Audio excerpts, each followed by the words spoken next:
What's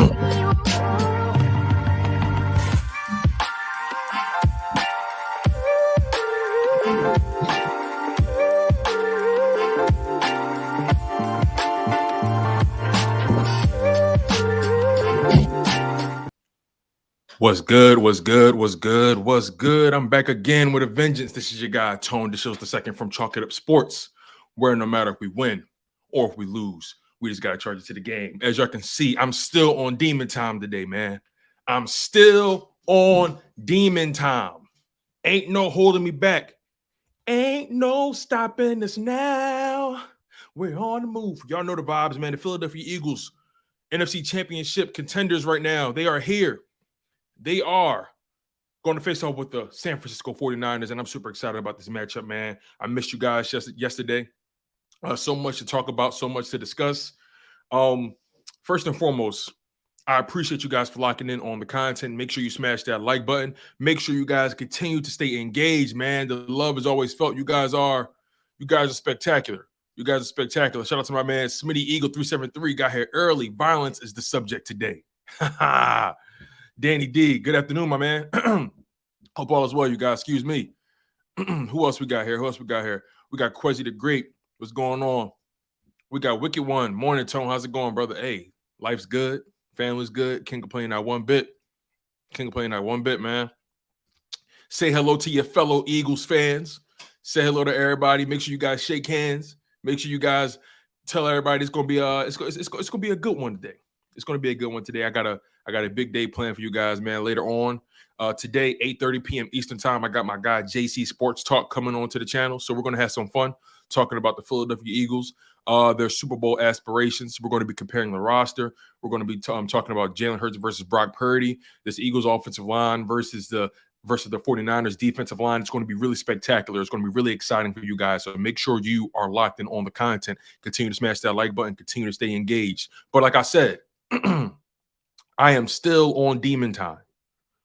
I am not letting anybody get off the hook. I am not taking any prisoners.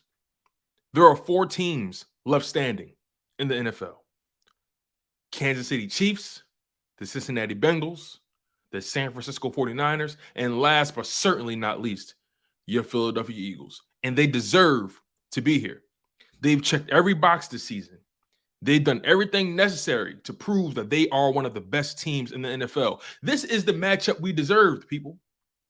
This matchup between the Philadelphia Eagles and the San Francisco 49ers is a matchup that we all deserve. And let me tell you what all those guys are thinking in that locker room for the Philadelphia Eagles. This is the matchup they deserve as well.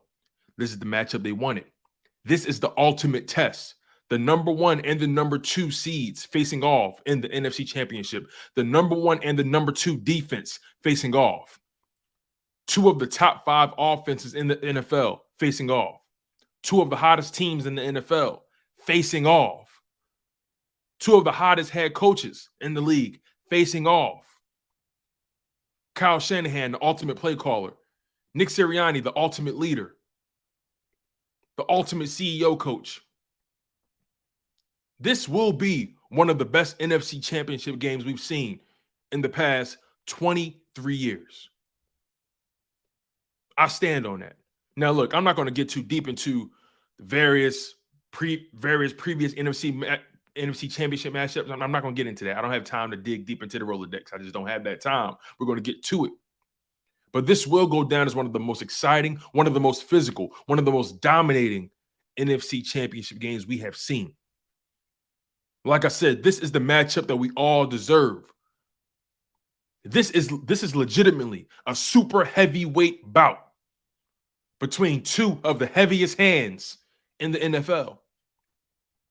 Both rosters are nip and tuck. Both rosters are arguably neck and neck. It's hard to definitively say one roster is better than the other. I think that's what's so spectacular about this NFC Championship. It's normally you can really spot the key differences or the various matchups that are just lopsided, but nothing is lopsided in this game. This is such a neck and neck fight that we're about to walk into There will be casualties. There will be casualties. How physical this game will be. Teeth will be on the turf. Well, in the Philadelphia Eagles case, the grass, because they playing at home in Lincoln Financial Field. Good luck, Brock Purdy. There will be blood spilled. There will be teeth on the ground. Jerseys will be dirtier than you've ever seen them. Get the Tide Pods out ready. Make sure you bring your dishwashing liquid. It's going to get dirty. It's going to get grimy. It's going to get nasty. Make sure you buckle your chin strap. Make sure you wear 2 mouth guards. Make sure you wear 2 cups.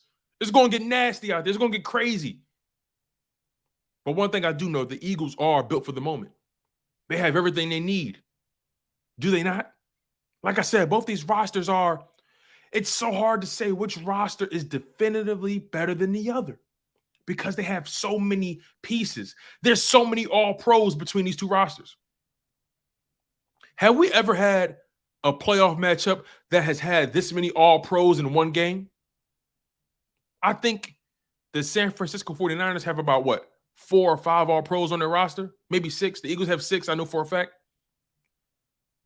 How often do you see that? You don't see it often. So this is going to be really exciting. But like I said, we have enough to discuss. We're going to compare the rosters, position group by position group, player by player. We're comparing the San Francisco 49ers starting 22 to the Philadelphia Eagles starting 22. So let's not waste any time. I'm going to take the stunner shades off. I am still on demon time, but I want to make sure I can read what I'm saying because, man, my eyes ain't the best. I'll tell you that right now. Your boy wear glasses for a reason. This ain't just for show. So before we get to it, I want to do some shout-outs, man. Like I said, shout out to Smitty Eagle 373. Shout out to Eagle Slayer 95, Anthony Dwayne, Chris Keeley, Quezzy the Great, the Wicked One, Danny D. You guys are in full effect. We got 12 people in the live stream thus far. Make sure you smash that like button. Make sure you guys continue to remain engaged. Because like I said, we're going through this roster, top to bottom, starting 11 or starting 22 versus starting 22. So let's get right to it. Let's start on the defensive side of the ball. On the defensive side of the ball, let's start with the defensive lines. Okay? Now look, the San Francisco 49ers have Nick Bosa. The Eagles, I don't think they have anyone who is as complete as Nick Bosa. Now, Haason Reddick can give Nick Bosa a run for his money. But I believe Nick Bosa is a better tackler. He's better in run support. He's simply just more dynamic. But from a production standpoint, from a sack standpoint, from a forced fumble standpoint, Haason Reddick is just as dangerous as Nick Bosa from a pass rushing perspective. He's just as dangerous. Let's make it clear. Haason Reddick was dropped back in pass coverage a lot this year. Can you imagine if he wasn't? He would probably have more sacks than Nick Bosa. But again, Haason Reddick versus Nick Bosa, that's a pretty exciting comparison. I think Nick Bosa has the edge one-on-one because he's just more complete. You can do more with him. He is, going to be the defensive player of the year. But let's talk about the unit.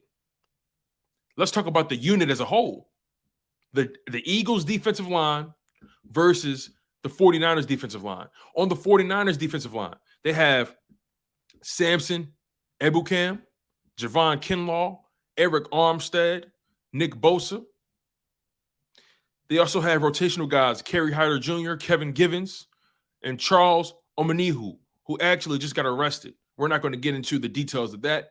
I hope he makes it through that situation. I don't know too much about it, and I'm not going to pretend like I do.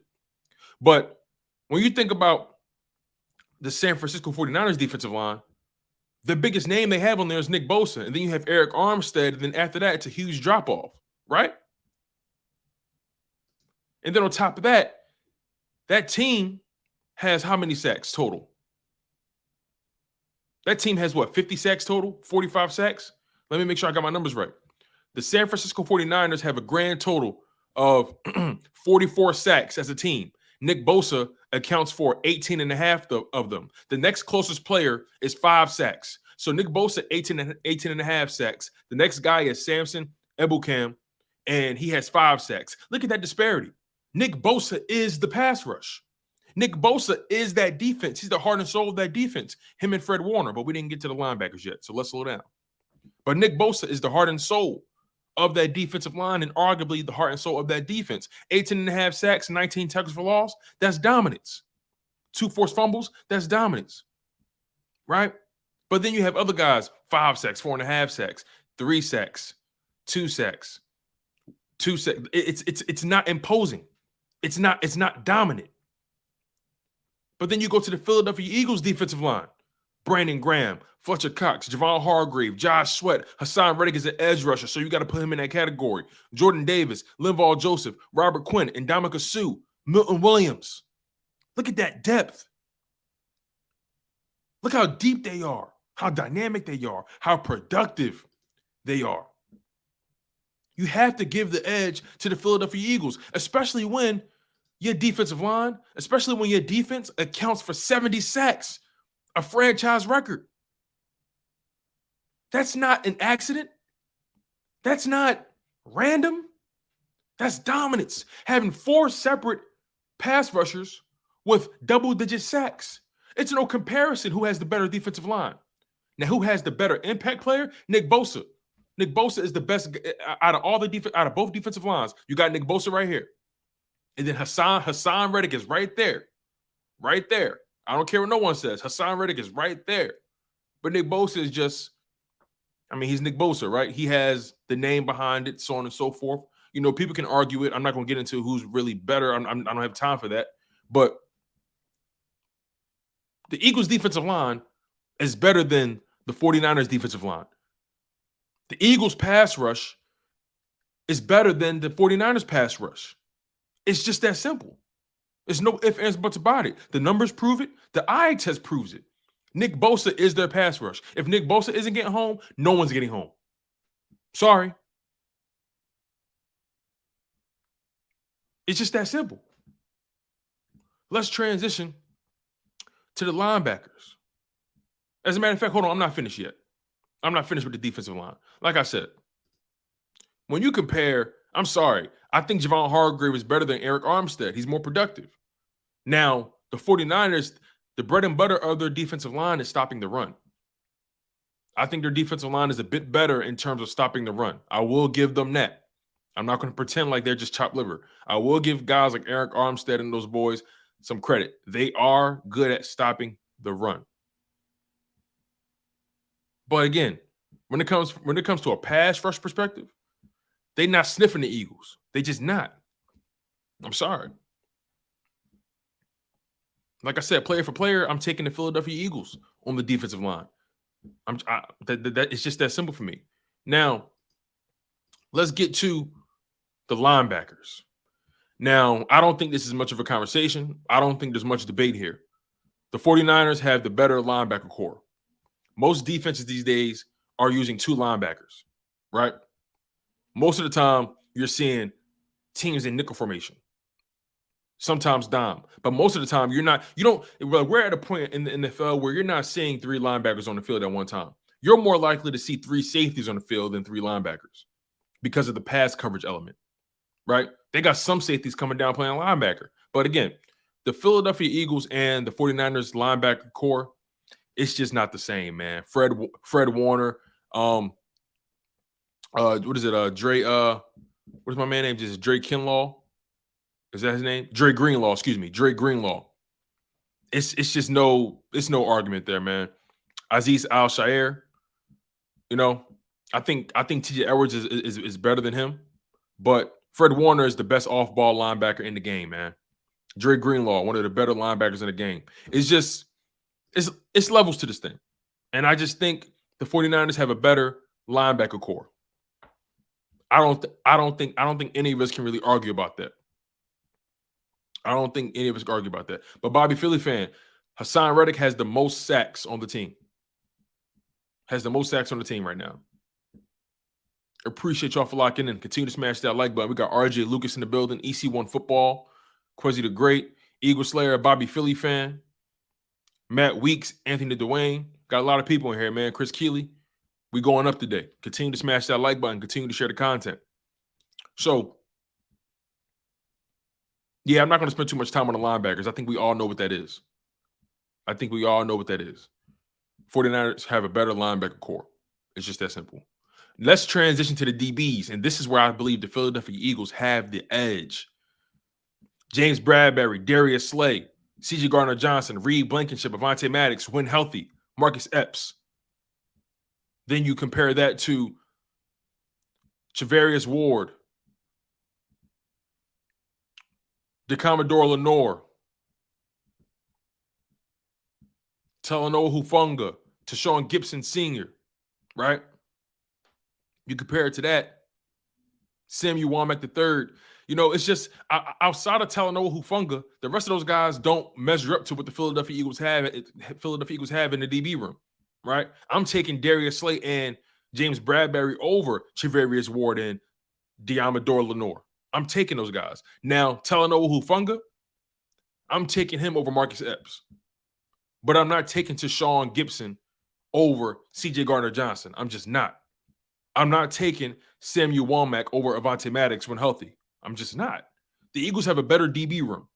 Now, what I will do, I'll give credit to the 49ers defense as far as this. They are the best tackling team in the NFL. They are so disciplined when it comes to tackling. So that matters. When they get their hands on you, it's hard to get out of that. So it's going to be interesting to see how the Philadelphia Eagles fare in terms of yards after the catch, running after the catch or running at the first contact. It's going to be really interesting to see how that pans out, because the 49ers are one of the better tackling teams in the NFL. That can't go unnoticed. That can't go unmentioned. But also, I just think the Philadelphia Eagles have a better DB room in terms of ball skills, in terms of tracking the ball, forcing turnovers. It's just better coverage guys, which is going to make Brock Purdy's life hell. So I'm giving the edge to the Philadelphia Eagles when it comes to the defensive back room. Now, let's get to the fun part, the offensive side of the ball. This is what you guys all been waiting for. Let's start with the offensive line. I don't think there's a comparison in terms of offensive line play between the Philadelphia Eagles and the San Francisco 49ers. Now, I believe Trent Williams for the San Francisco 49ers, I believe Trent Williams is the best offensive lineman in the game. Trent Williams is the best tackle in the game. I just don't think that's a debate. Trent Williams is arguably one of the best left tackles to play this game. But then once you get past Trent Williams, Lane Johnson, right on him. Jason Kelce, right on him. The only reason I put Trent Williams ahead of Lane Johnson is because of the simple fact that he's a left tackle and Lane is a right tackle. And left tackles are more valuable than right tackles. Left tackles have to be better. Left tackles have to protect the quarterback's blind spot. So I think I have to give the edge to Trent Williams over Lane Johnson. That's the only reason. That's the only reason, because of the position they play. Not because of talent, because of the position they play. Now, let me make this clear. Lane Johnson hasn't allowed a sack in 2 years. Jason Kelce hasn't allowed a sack in 2 years. Like how often do you see that, right? So I think the Eagles have the better offensive line. Let's really go player for player. At left tackle, the Philadelphia Eagles have Jordan Mailata. The San Francisco 49ers have Trent Williams. I have to give the edge to Trent Williams over Jordan Mailata. Jordan Mailata is still growing. Jordan Mailata is still learning this game. I believe Jordan Mailata kind of plateaued this year. It's going to be important for Jordan Mailata to take his game to another level next season. It's going to be important for him to take his game to another level in this NFC Championship, because he's going to be facing off with Nick Bosa. Same thing for Lane Johnson, dealing with his adductor tear. He's going to have to deal with Nick Bosa. So it's going to be interesting. But Nick Bosa can't be two places at once. So they got to pick their poison. Are you going to put Nick Bosa on Jordan Mailata, or are you going to put him on Lane Johnson? Either way, it's not going to be easy, because I got to give Tyler Smith credit for the Dallas Cowboys. He did a hell of a job blocking Nick Bosa. Nick Bosa didn't have a sack last week. He had a quarterback hit, but he didn't have a sack. He only had one quarterback hit. So I got to give Tyler Smith, the rookie, credit for stepping in at right tackle and blocking Nick Bosa. But Lane Johnson, Jordan Mailata, those are two different animals. Jordan Mailata isn't as good as Trent Williams, but Jordan Mailata is a B+, A- left tackle. Whereas though Trent Williams is an A+++ left tackle. So again, let's go position for position. Trent Williams over Jordan Mailata, easy. Aaron Banks at left guard, Landon Dickerson for the Eagles. I'm taking Landon Dickerson over Aaron Banks at left guard. The 49ers have Jake Brendel. Eagles have Jason Kelce. I'm taking Jason Kelce easily. It's no conversation. Right guard, Spencer Buford. Eagles have Isaac Samalu. I'm taking Isaac Samalu. Like I said, all pros and Pro Bowlers all across the offensive line. Can't say the same thing for the 49ers. Trent Williams, I think he's an all-pro this year. Outside of that, they have no all-pros, no Pro Bowlers. And then right tackle Lane Johnson easily over Mike McGlinchey. Mike McGlinchey is going to have a day ahead of him because he's going to have to deal with Haason Reddick. He's going to have to deal with that. And I don't think he can. Haason Reddick is on a mission right now. He's playing his best football. He's electric right now. A sack and a half against the Giants. He was giving Evan Neal hell. Haason Reddick has been wreaking havoc all year. So it's going to be really interesting to see how Matt McGlinchey, the right tackle, or Micah McGlinchey, excuse me, the right tackle for the 49ers can fare against a guy like Haason Reddick. It's going to be really interesting. I don't think he can do it. I think Haason Reddick gets through. I think Haason Reddick gets 2 sacks. So I'm giving the offensive line edge easily to the Philadelphia Eagles. Easily. Can you imagine if the Eagles had Trent Williams? I love Jordan Mailata. But can you imagine if the Eagles had Trent Williams at left tackle? Imagine this offensive line. I mean, this will never happen, but imagine it.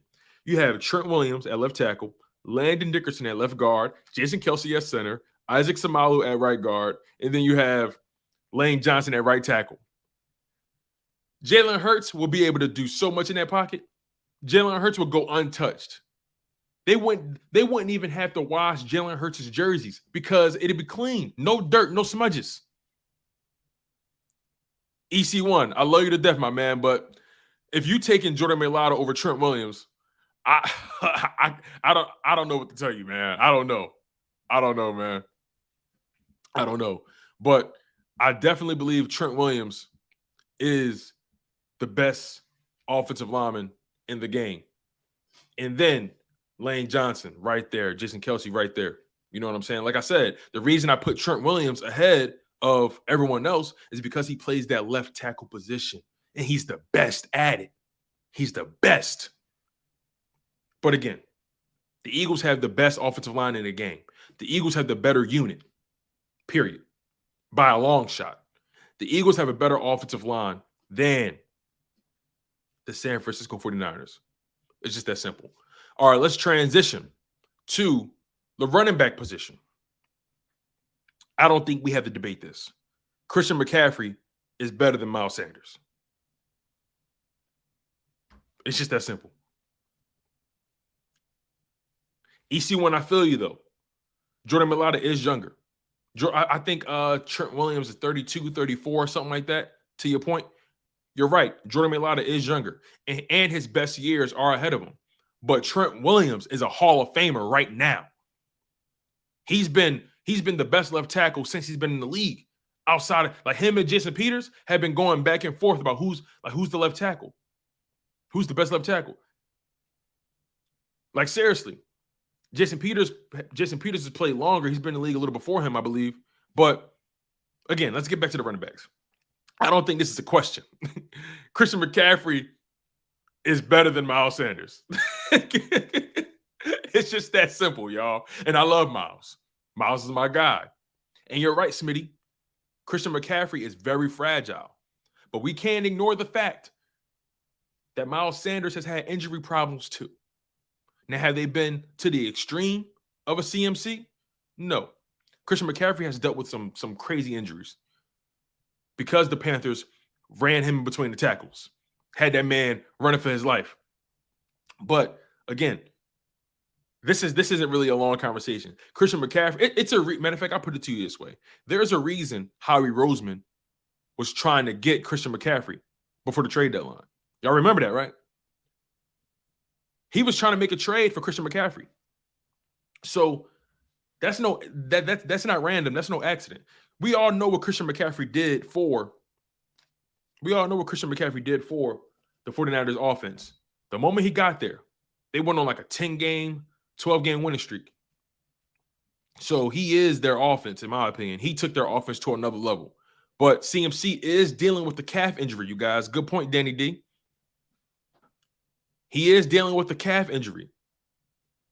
So I don't know how effective he'll be in this NFC Championship matchup between the Eagles and the 49ers. I don't know how effective he will be because we saw in that Dallas game, it got to a point where he wasn't even running on first and second down anymore.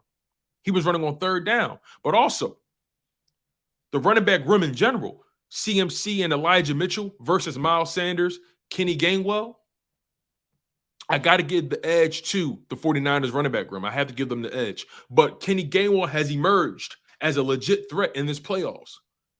He ran for a touchdown and over 100 yards on the San Francisco 49ers. On the New York Giants. So Kenny Gainwell is getting hot. He's emerging at the right time. Now, do I think the threshold is, or do I think the talent gap is huge between CMC, Elijah Mitchell, and Miles Sanders and Kenny Gainwell? No. I don't think the talent gap is huge, but CMC just gives you so much more, especially in the passing game. He runs routes like a wide receiver. Can't take that for granted.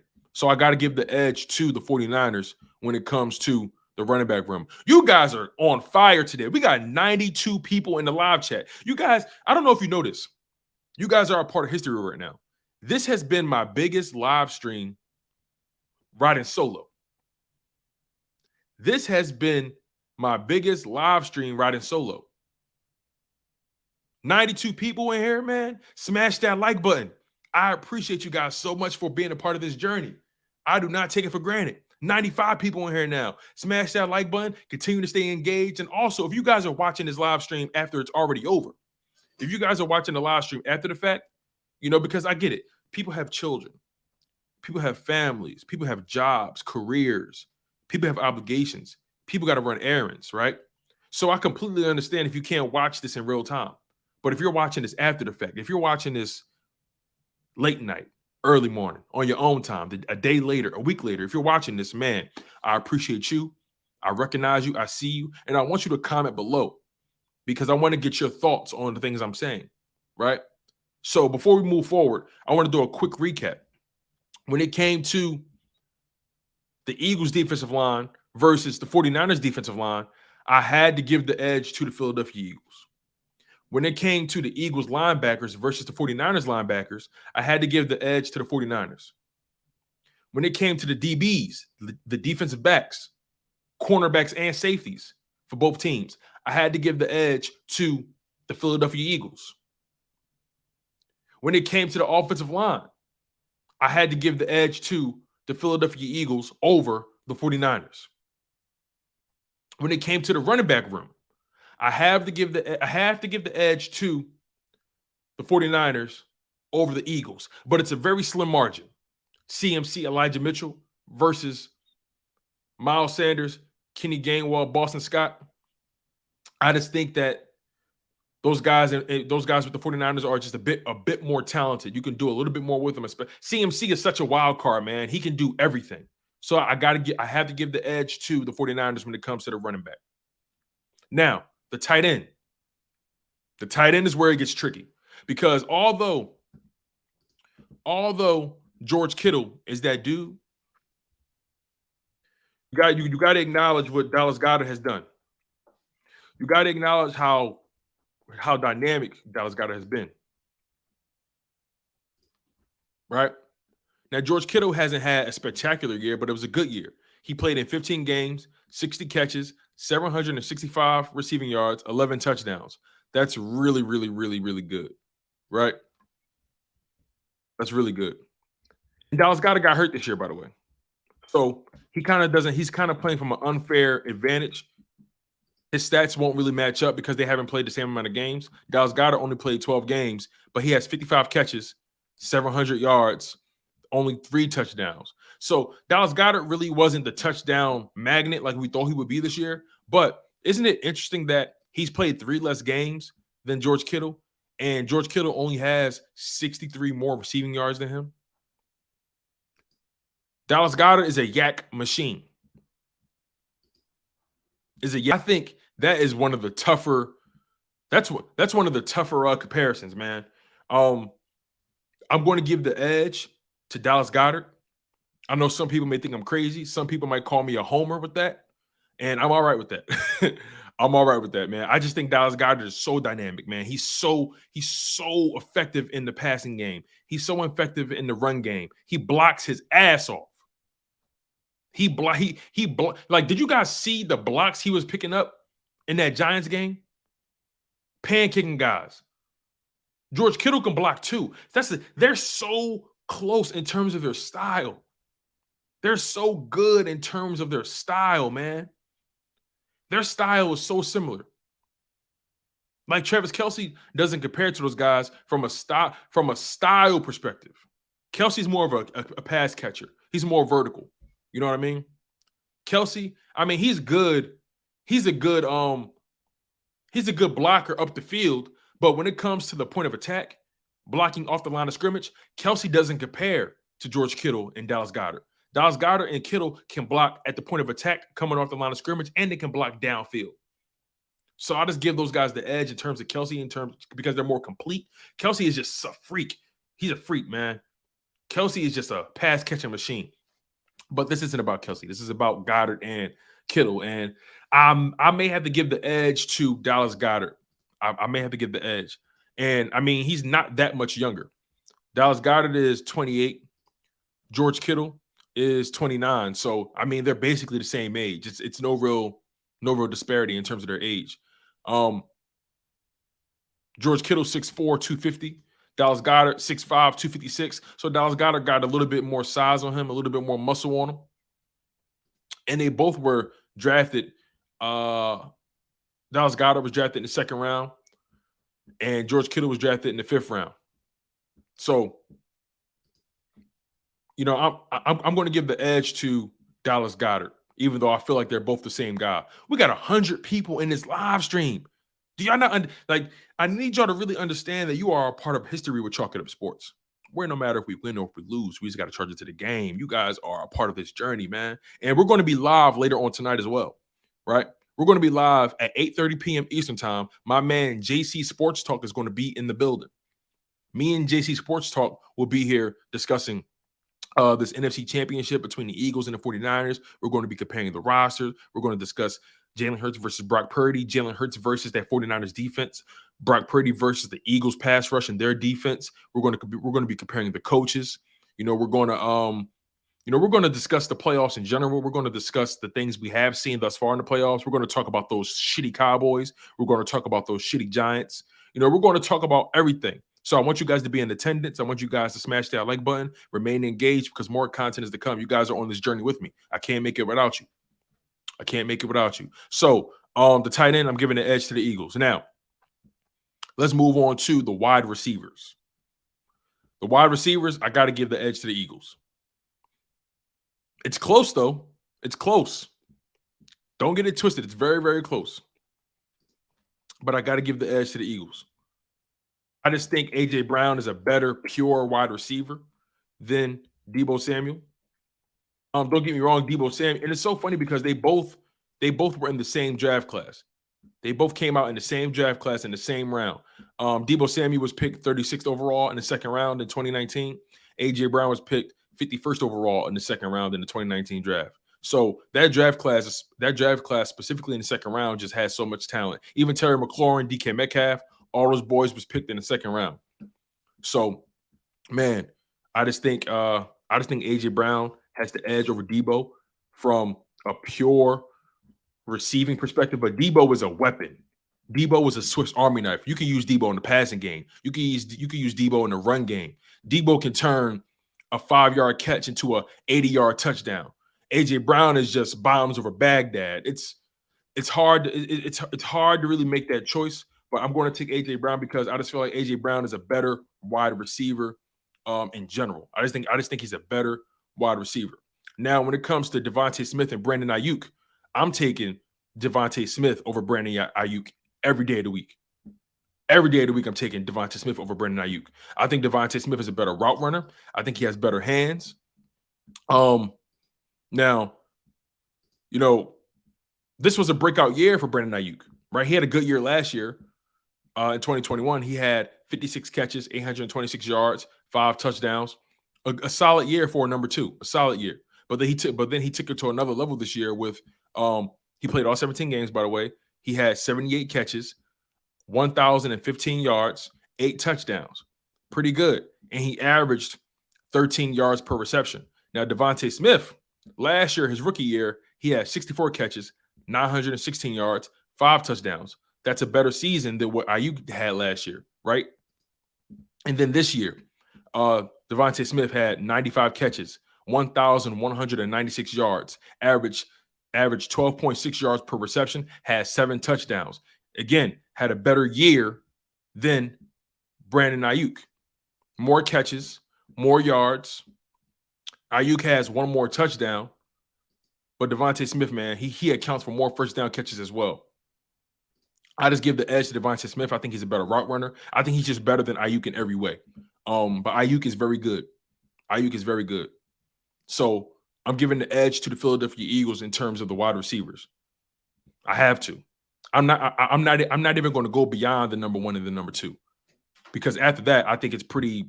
It's no man's land. It doesn't really matter who it is.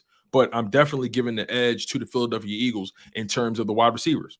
Some people may debate with that. There are some people who believe Deebo Samuel is better than AJ Brown because of what he's able to do. Like, let's get into some of the numbers real quick.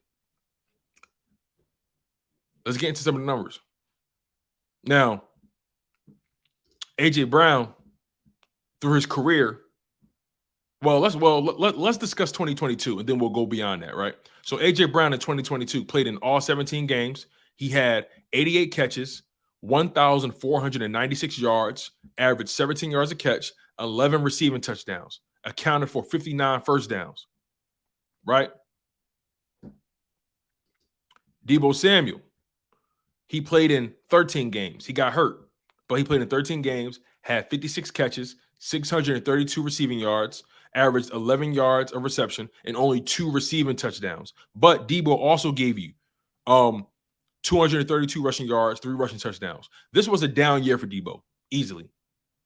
This was a down year for Deebo. Deebo was a first-team All-Pro last year, but AJ Brown was a second-team All-Pro this year. So in this NFL, man, like the wide receiver position is so stacked. Getting a second-team All-Pro matters to me just as much as getting a first-team All-Pro. That's just my opinion.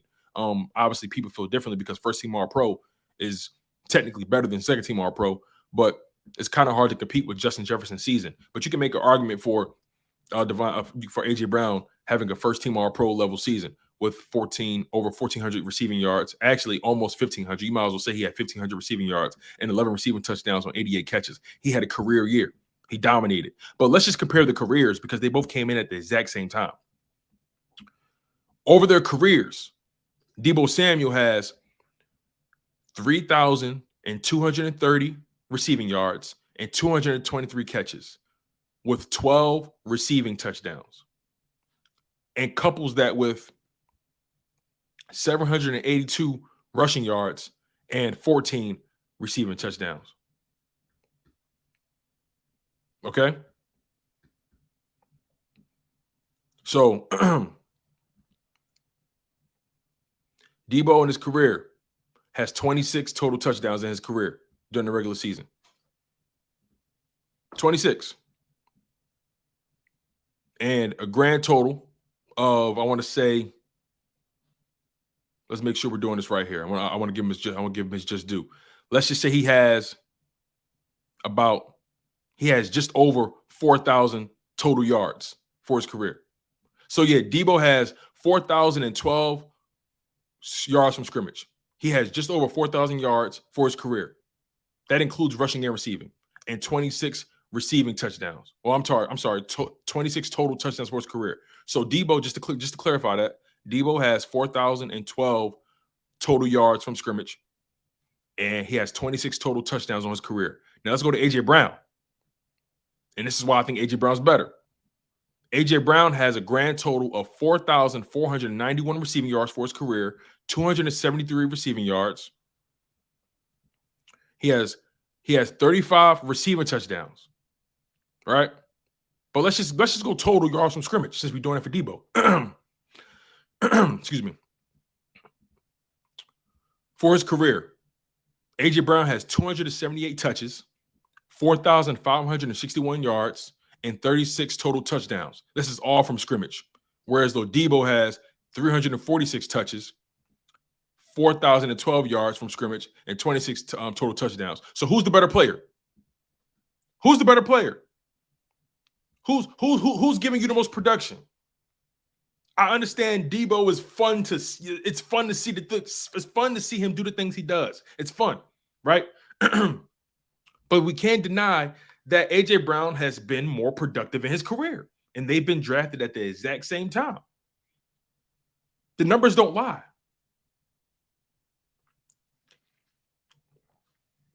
The numbers do not lie. Excuse me. So I got to give the edge to the Philadelphia Eagles when it comes to the wide receiver room. Now let's get to the quarterbacks, right? But real quick, before I get to the quarterbacks, I want to do some shout outs, man. I appreciate y'all. Shout out to Just Mike HK, Myram, EC1 Football, Nikita Monroe, Danny D, Quezzy the Great, with the Wicked One, Anthony Dwayne, EC1 Football. Who else we got? I said Danny D, right? Eric Nixon, Joseph Hudson. What's going on? Who else we got in the building? Ryan Rowe, Eagle Slayer, Smitty Eagle 373, Jeremy Garrity. Who else we got in the building? Who else we got in the building? Make yourself known. Who else we got in the building? We got Bobby Philly fan. You dig? We got a lot of people in the building. We got Matt Weeks, Philly the podcast, my man Joe Castro, Smitty Eagle, RJ Lucas. Man, we going up, man. We got 112 people in this live stream. Y'all are on fire. Myram says AJ is way more dominant as a wide receiver. I agree. What's up, Lil? What's up, Lil? Wicked Hebrew, what's going on? But yeah, I agree with you guys, man. AJ Brown, Savvy B, what's up? What's up? Oh, man, we having fun today, y'all. Man, y'all got me. I don't know if I want to get off this live stream, man. As a matter of fact, I'm gonna stay on this live stream for as long as I can, man. For as long as you guys have me, I'm gonna stay on this thing. I'm gonna try to hold out because this is a legendary afternoon. This is a legendary afternoon. So yeah, man, I appreciate y'all. But again, let's do a quick recap. Okay. When it came to the defensive line, I gave the Eagles the edge over the 49ers. When it came to the linebackers, I gave the 49ers the edge over the Eagles. When it came to the defensive back room, safeties and cornerbacks, I gave the edge to the Philadelphia Eagles. When it came to the offensive line, I gave the edge to the Philadelphia Eagles over the 49ers. When it came to the running back room, I gave the edge to the 49ers. When it came to the wide receiver room, I gave the edge to the Philadelphia Eagles. Now let's get to the quarterback. And I don't think this is a debate. This is not a debate. This is not hearsay. This is not conjecture. This is not fairy tales. This is not a fiction novel. This is not a comic book. This is real life. Jalen Hurts is a better quarterback than Brock Purdy. And we're not going to let these national pundits, not all of them, because there are a lot of national guys who obviously know what it is. But we're not going to let the mass hysteria build with Brock Purdy. Brock Purdy has never been in an environment like Philadelphia. He has only played 2 road games since he's been the starter. He has He has not played more than 2 road games as the starter. So, Jalen Hurts is easily the better quarterback, but not just because of that. Jalen Hurts does. You see, Jalen Hurts is the system. We saw that when he went down with his shoulder injury. We saw what the team looked like without Jalen Hurts. Now, sure, they were able to put up points against the Dallas Cowboys in primetime. They were able to do that. I give them that. But didn't it seem like it took so much effort to execute one play with Gardner Minshew in that game? It felt like it took so much. The offense wasn't as dynamic, wasn't as dangerous. And plus, he turned the ball over 3 times. That can't happen. And then the Saints game, we really saw the impact of Jalen Hurts. Jalen Hurts is the system. Brock Purdy is a cog of a system. They're not telling Brock Purdy to go back there and win them the game. They're telling Brock Purdy to go back there and don't lose the game. It's a difference. Jalen Hurts, they telling him to go out there and win the game. It's a difference. But I will give credit to Brock Purdy for delivering on the goods. I will give credit to Brock Purdy for doing his job to the best of his ability. He has my attention. This game is not going to be easy pickings, you guys. It's going to be a gridiron bloodbath. This game is not going to be easy. It's not. But I am confident that the Philadelphia Eagles will win by double digits. I tweeted that earlier. Make sure you guys follow me on Twitter as well. My handle was in the ticker. Also, I think the links are in the description. But I think the Philadelphia Eagles will win this game by double digits. That's 10 points or more. Because I don't think Brock Purdy can keep up with Jalen Hurts' dynamic play. Brock Purdy, now Kyle Shanahan is going to make things really easy for Brock Purdy. But I think this game, because the teams are so evenly matched, this game is going to come down to the quarterback position. Which quarterback makes the least mistakes? Which quarterback makes the most plays? Right?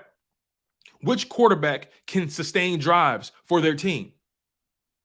Which quarterback is least affected by the pass rush? This is going to be a really, really interesting game. This is going to be a very physical game. This is going to be a very, very dynamic game because this game is full of playmakers on offense. Playmakers. Playmakers on both sides of the ball. A.J. Brown, Devontae Smith, Miles Sanders, Dallas Goedert, Kenny Gainwell, Deebo Samuel, Brandon Ayuk, George Kittle, Christian McCaffrey, Elijah Mitchell. There are playmakers all over the board. But I believe the edge goes to the Philadelphia Eagles when it comes to the quarterback position. That's going to be the deciding factor. Purdy has never been in an environment like this. The only 2 road games, I repeat, the only 2 road games Brock Purdy has played in has been, let me make sure I got this right. The only 2 road games he's played in has been the Seattle Seahawks game on December 15th and the Las Vegas Raiders game where they beat them in overtime on January 1st. Barely beat them at that. And he threw an interception in that game. But he did throw 2 touchdowns. But again, I digress. Brock Purdy has never been in an environment like Philadelphia. The Las Vegas Raiders, their season was shot. They ain't had nobody in that stadium. The Seattle Seahawks, they have a pretty good fan base, but they ain't had nobody in that stadium, for real. Philadelphia, Lincoln Financial Field in January. NFC Championship bout. There's no environment like it. There's nothing like it that we've ever seen. We saw what home field did to the Giants. We saw what Lincoln Financial Field did to Daniel Jones. We saw what Lincoln Financial, you know what? I'm so glad that we're talking about this. Make sure you guys smash that like button. Make sure you guys continue to stay engaged, man. I need you guys to go on this ride with me. I'm about to take you somewhere. I'm about to take you somewhere. Do you guys remember the 2017-2018 season, the NFC Championship between the Philadelphia Eagles and Minnesota Vikings? The NFC Championship between the Minnesota Vikings and the Philadelphia Eagles. Who were the quarterbacks? Nick Foles and Case Keenum. The Eagles had home field advantage, right? They had home field advantage. Now, let me say this. That season, Case Keenum went 11-3 as the starter for the Minnesota Vikings. He completed 67% of his passes. He threw for 22 touchdowns, only 7 interceptions. Threw for over 3,500 passing yards. He was productive, and he didn't lose games for them. That team went, I believe, 13-3. That Minnesota Vikings team went 13-3 when Case Keenum stepped in, right? But when we got to the playoffs, right? Let's really talk about it here. Let's talk about it. When we got to the playoffs that year, how did Case Keenum look in the game against the Philadelphia Eagles? Case Keenum against the Philadelphia Eagles at Lincoln Financial Field in the NFC Championship went 28 for 48, only completing 58% of his passes, 271 passing yards, 1 touchdown, 2 interceptions. And he fumbled. He fumbled that the Eagles recovered. Case Keenum was not a starter. Case Keenum was a fill-in guy. Case Keenum has not been a starter since then. So what do you think is going to happen to Brock Purdy? Huh? Brock Purdy? And remind you, the Minnesota Vikings were hot, but they got the Philly. Case Keenum got into that environment. He threw that pick 6, and it was a wrap.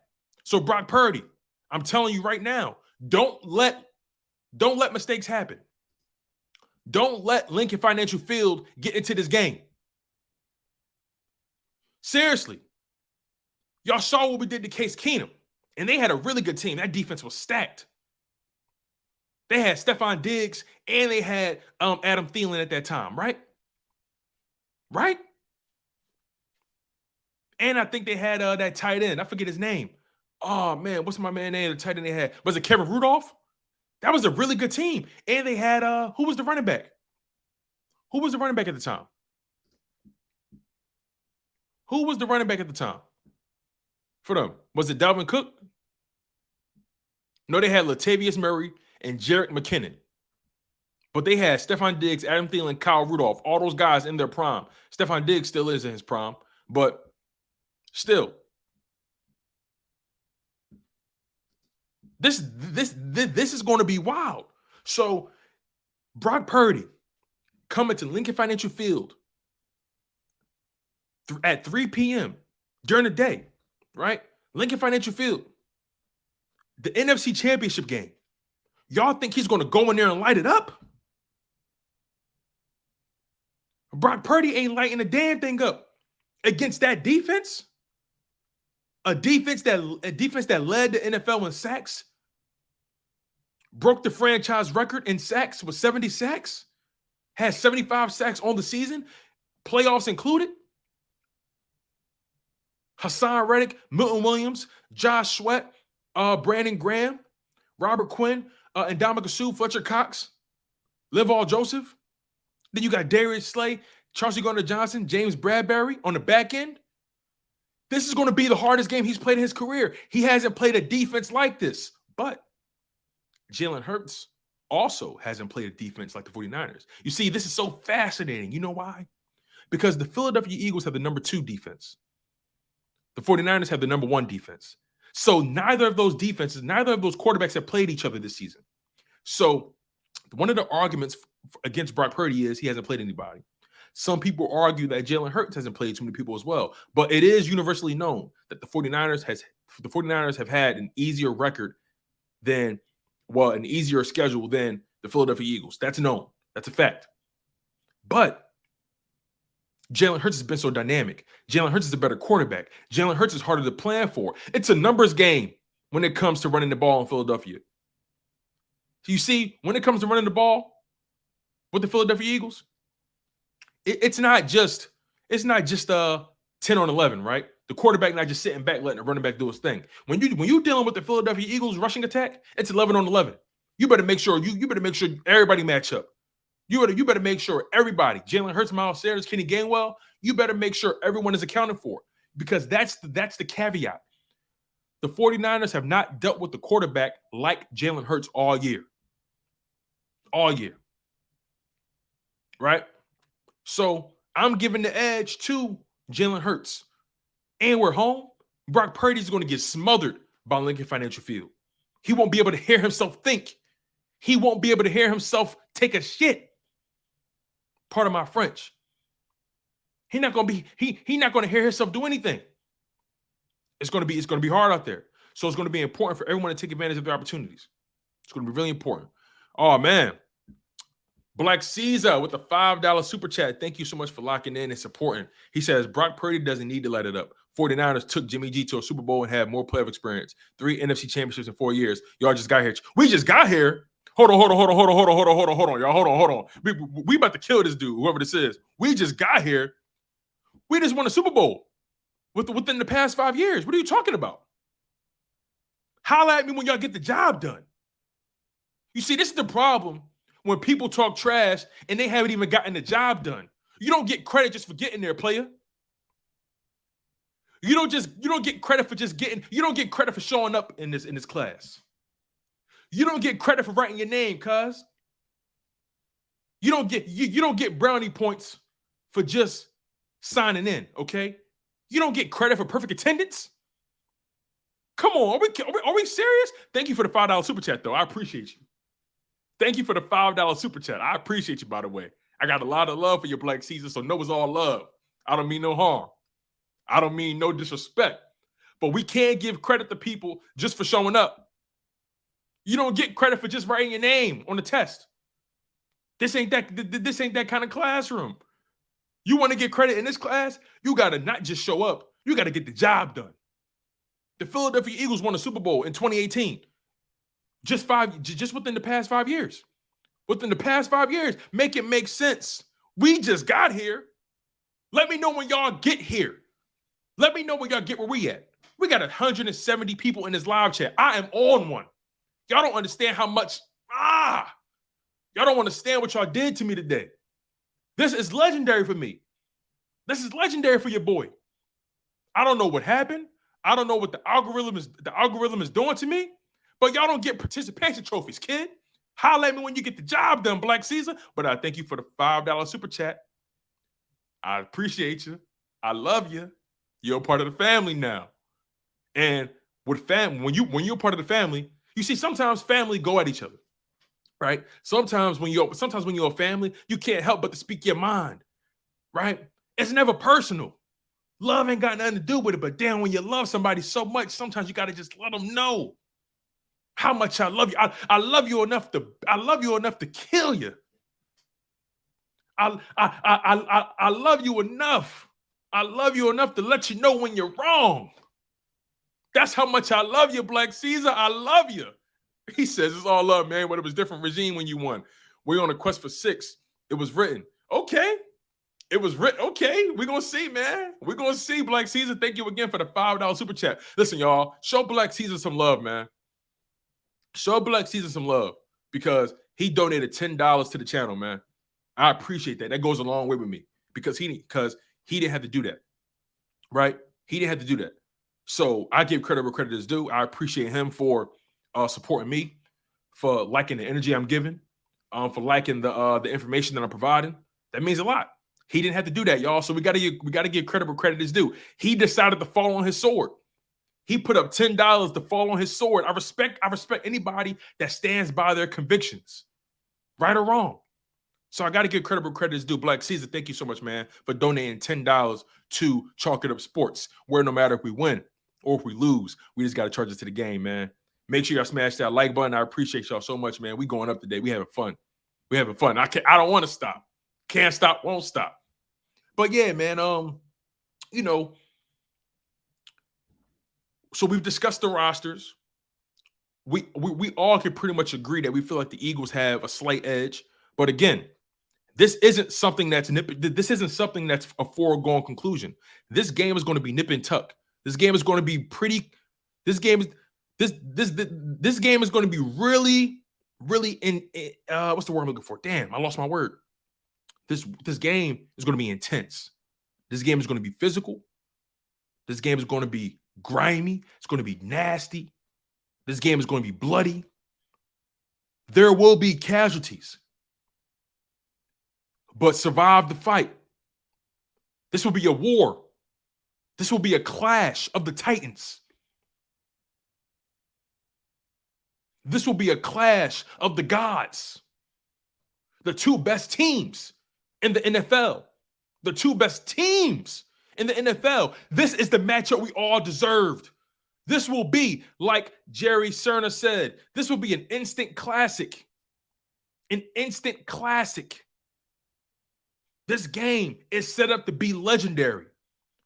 Two of the best offenses, the top two defenses in the league. Two teams that had the most all-pros in the NFL. This game will be historic, legendary. This game will be talked about for years to come. Jalen Hurts has an opportunity to make history. Knock out the number one defense. Go to the Super Bowl and win it. This is about to be a legendary performance by Jalen Hurts. He's built for the moment. He's built for it tough.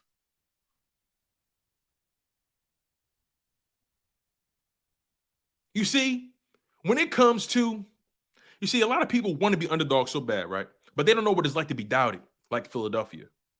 They don't know what it's like to be the most hated, like Philadelphia. You see, everybody wants to adopt the dark. But nobody wants to be born in it. Everybody wants to adopt the dark.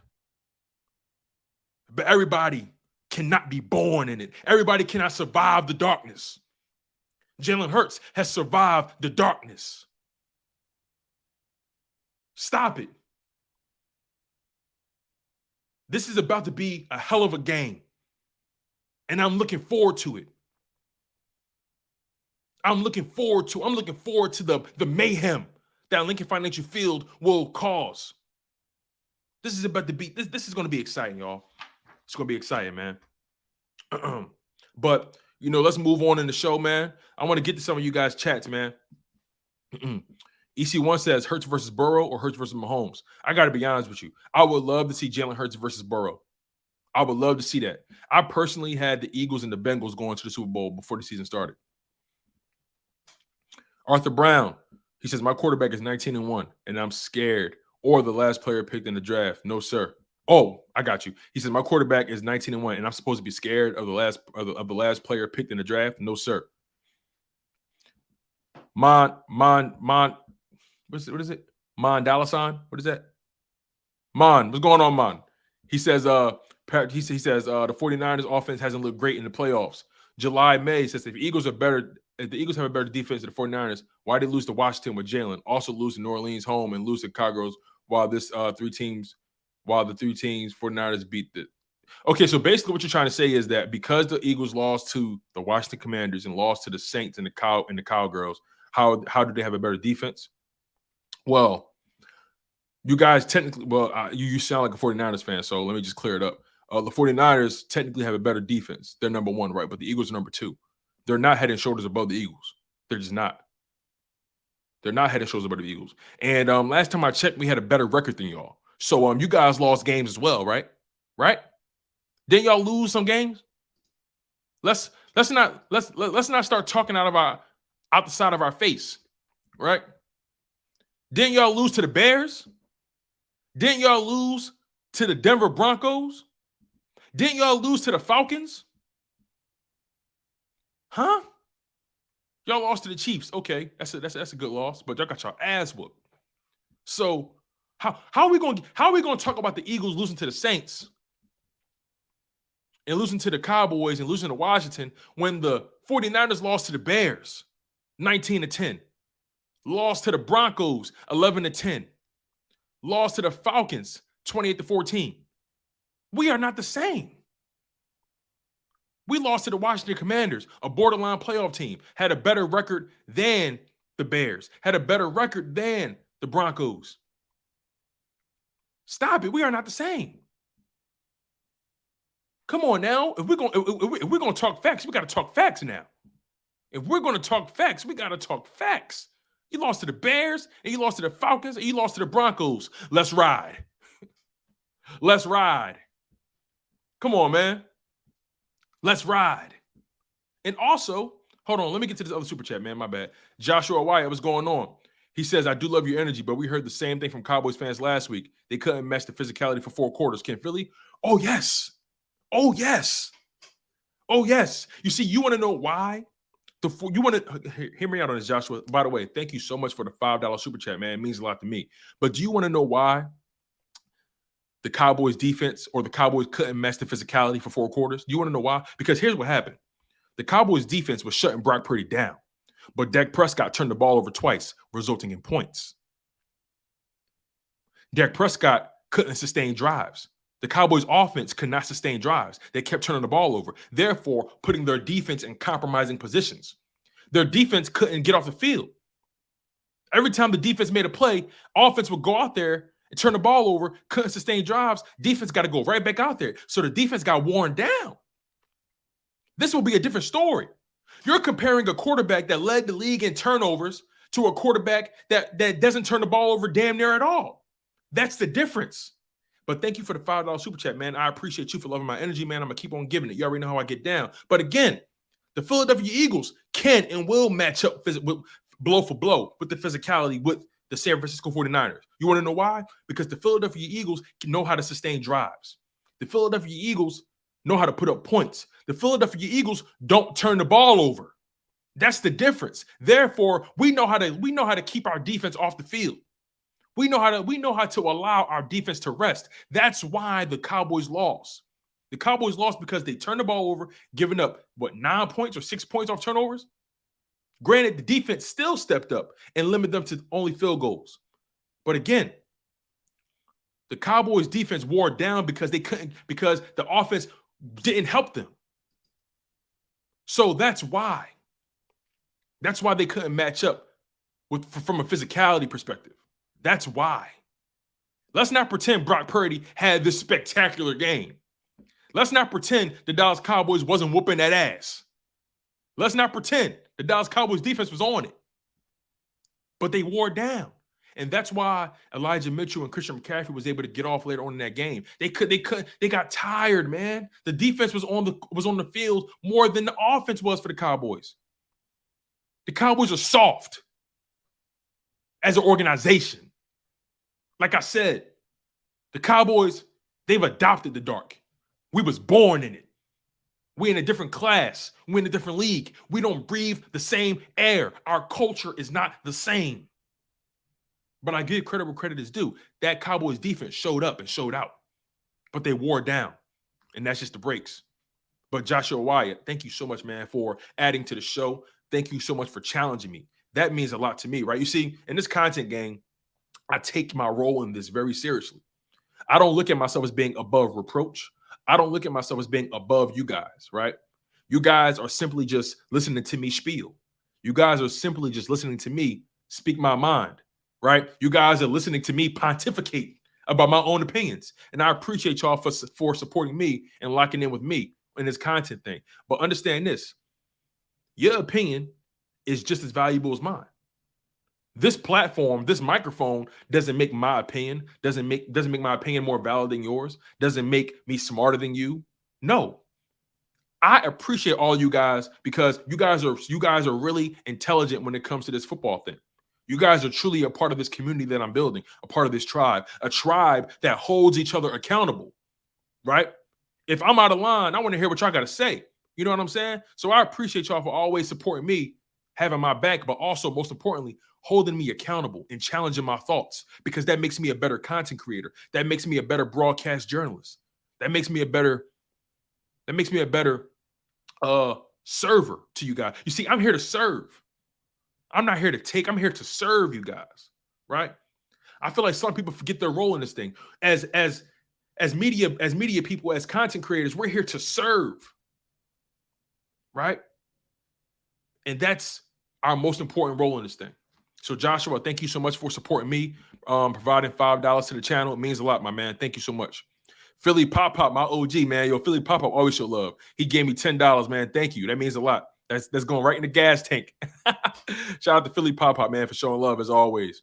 Always showing love, man. One of the OGs in the building. All right, here we go. Black Caesar says, yo, Black Caesar, yo, thank you. Yo, Black Caesar, $15 on the channel, man. Black Caesar, thank you, man. My man cutting checks like Julius Caesar. You know what I'm saying? Black Caesar says, what you saw against Dallas was the Jimmy G game plan. We know how to win in different ways. This will make it hard for your team to prep for. You think so? So wait, help me understand something. Like, what's the Jimmy G game plan? That to play mediocre on offense? Is that the Jimmy G game plan? I don't understand. I watched that game, right? And I'm trying to understand, like, what do you mean by the Jimmy G game plan, Black Caesar? Like, to play mediocre football?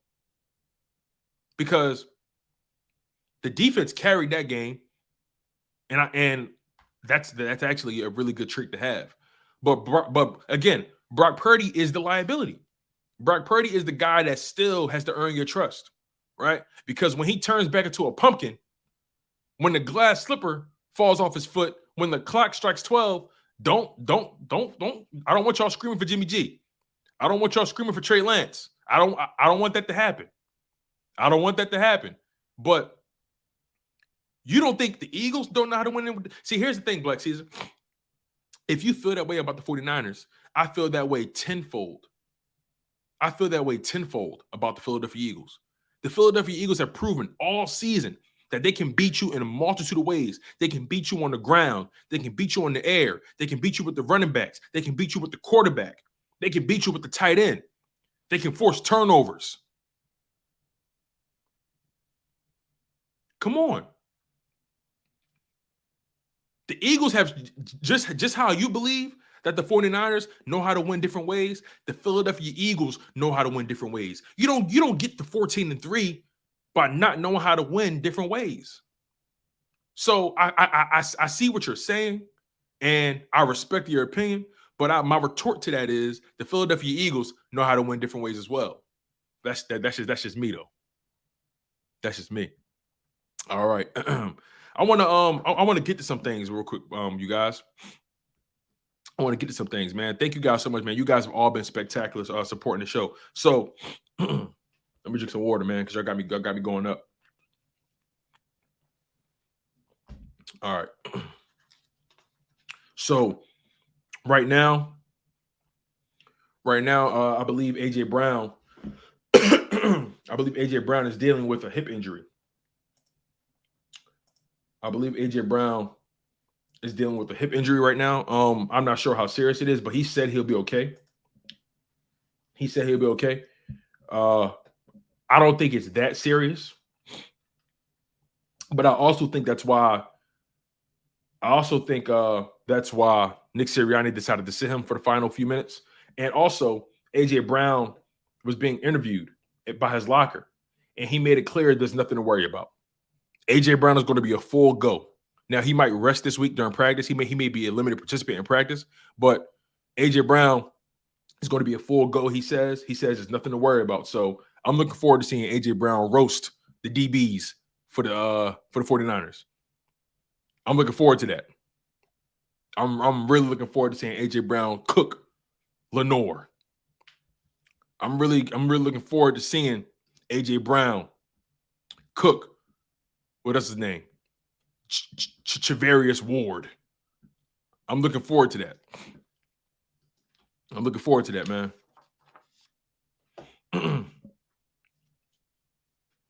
All right, where were we? So AJ Brown is dealing with something with the hip, but he says he'll be okay. But when will the Eagles get Avonte Maddox back, man? Like when is that going to happen? I'm looking like. If I don't know if Avonte Maddox will be able to go for this game, but if he can, oh my God, it's going to be crazy. It's going to be pandemonium if he can go. That makes the Eagles defense that much more dangerous. So I don't really know what the update is on Avonte Maddox. But Avonte Maddox definitely needs to get back, man. We need him. We need him. That's just the fact of the matter. Now, moving on. Excuse me. Jalen Hurts has had a spectacular year. And Jalen Hurts is currently an MVP finalist. He's 1 of 5 to be a finalist, but I don't think he wins it. As a matter of fact, I don't want it for him. I don't want Jalen Hurts to have the MVP this year. I want that Super Bowl MVP. Right? Smitty Eagle, you heard Avonte practice today? Wait. You guys have heard that Avonte has practiced today? Really? Okay. All right. Will Kelly says Nick said that AJ and Avonte, whatever that means. Oh, they playing. Avonte playing. Avonte gonna play. We know AJ gonna play, but Avonte gonna play. I can feel it now. I can feel it. Oh, I can feel it. But yeah, Jalen Hurts is an MVP finalist, but I don't want him to win MVP. I know that might sound crazy to y'all, but I don't want AJ. I don't want Jalen Hurts to win the MVP because the MVP award is cursed for quarterbacks. It's cursed. Whatever quarterback wins the MVP that season doesn't win the Super Bowl. The last MVP to win a Super Bowl was Kurt Warner, and that was in 1999. So I don't know if I want to take those chances. I don't know how much you guys buy into superstition. I don't know how much you guys buy into things like that, but I just don't want to take those chances. I don't want Jalen Hurts to win MVP. Now the Super Bowl MVP, I'll take that.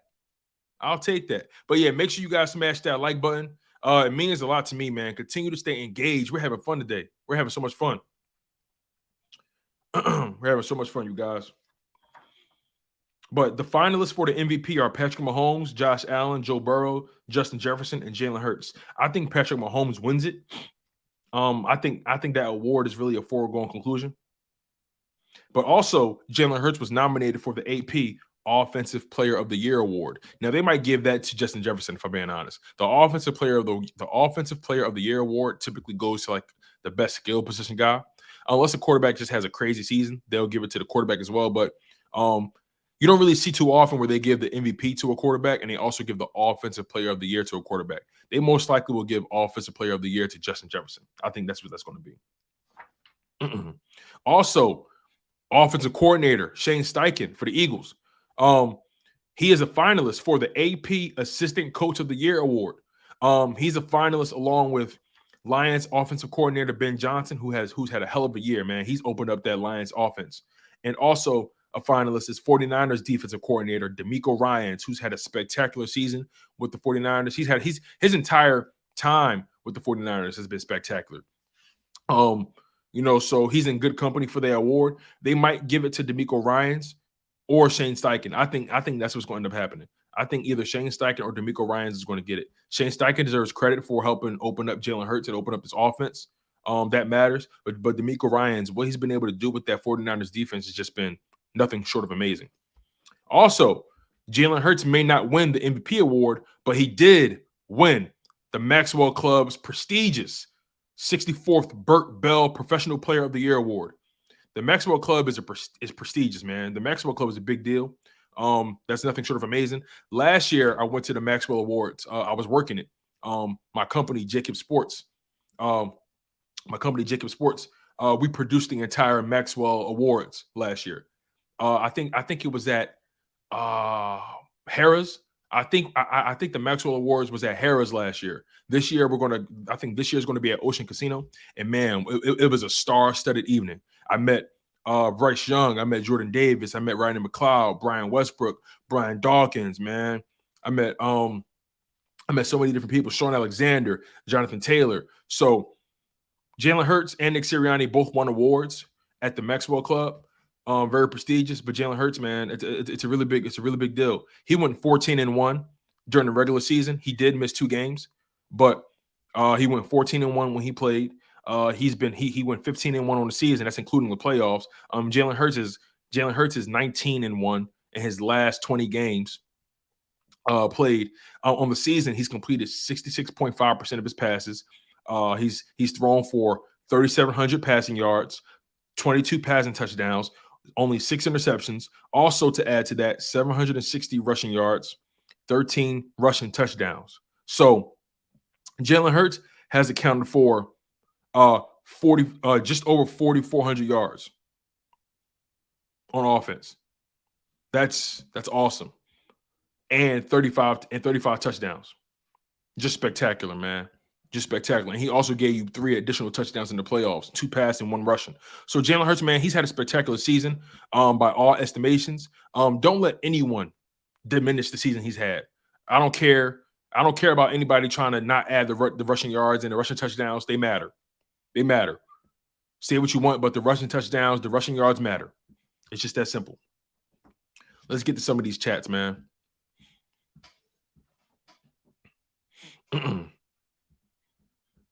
Let's see. EC1 Football says, regarding A.J. Brown and Avonte Maddox, Nick Sirianni said every single player on the Eagles' active roster will be on the field today practicing in some capacity. That's a big deal. That's a really big deal. That's a really, really big deal. July May says, I bet all my savings in the bank to the 49ers. Man, well, I don't know what to tell you, man. You're gonna have to start penny pinching because it's gonna be a rough one. It's gonna be a rough one.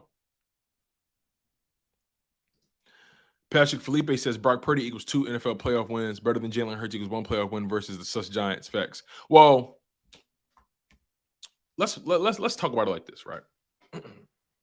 Let's discuss it like this. Brock Purdy, yeah, 2 playoff wins. I get it. Jalen Hurts is 1-1 in the playoffs. I definitely give you that.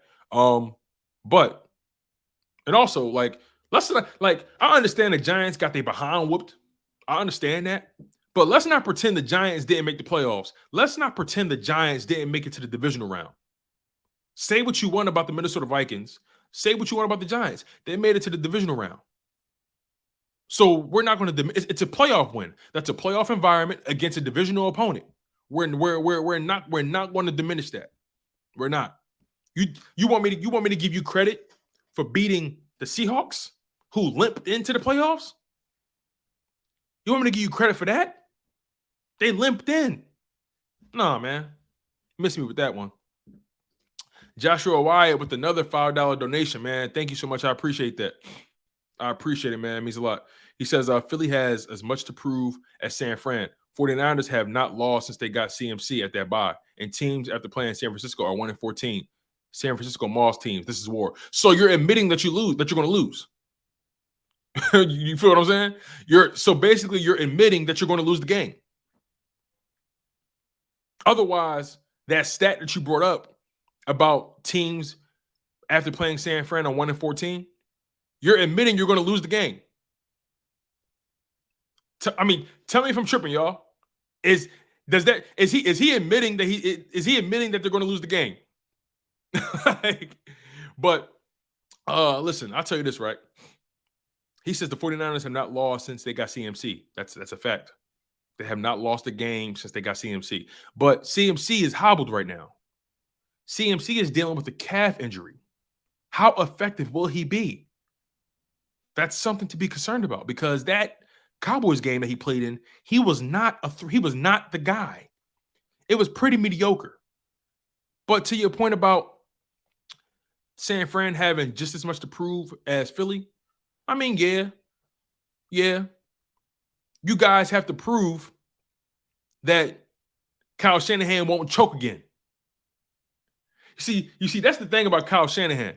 He is a choke. I understand Kyle Shanahan is a brain surgeon when it comes to football. Kyle Shanahan is one of the brightest minds in the NFL. Right? Kyle Shanahan is one of the smartest play callers, one of the most dynamic, one of the most crafty, one of the most savvy play callers in the NFL. But he's a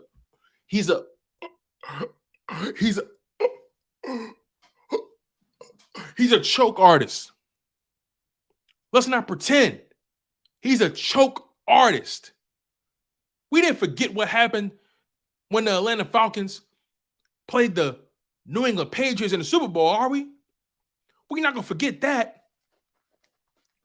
We're not going to forget that, right?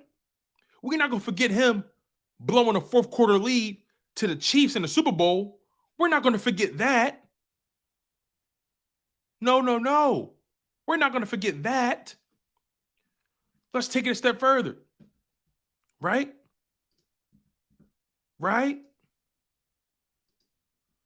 We're not going to forget the 49ers losing to the Rams in the NFC Championship last year. We're not going to forget that. No. No, baby, no. We're not going to forget that. But I will say this, though. You guys do have a lot to prove. You guys have a lot to prove because so far y'all proved that y'all can't get it done. Y'all proved that y'all couldn't get it done. But the Eagles, when they got there, they got it done. They checked that box. It don't matter, Black Caesar. It don't matter. He's the head coach. Only putting up 17 points, it doesn't matter. It don't matter.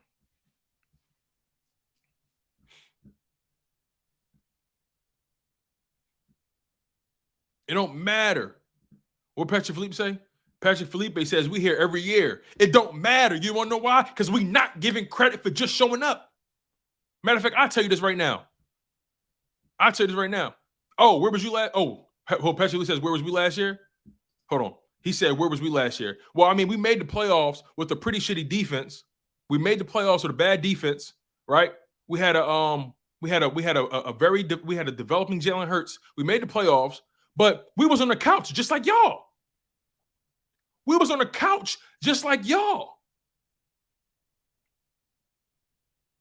Like, huh? We was on the couch just like y'all, Patrick. Y'all didn't win y'all didn't make it to the Super Bowl last year. Y'all lost in the NFC Championship. It's not excuses. It's fact. It's fact. It's fact. Patrick thinks because they made it there, that means something. You made it to the Super Bowl, but you lost. You made it to the NFC Championship game, but you lost. We don't give credit for just showing up. We don't give credit for just showing up. We do not do that. This is not what we do here. You want my respect? You want my tears? You got to win it.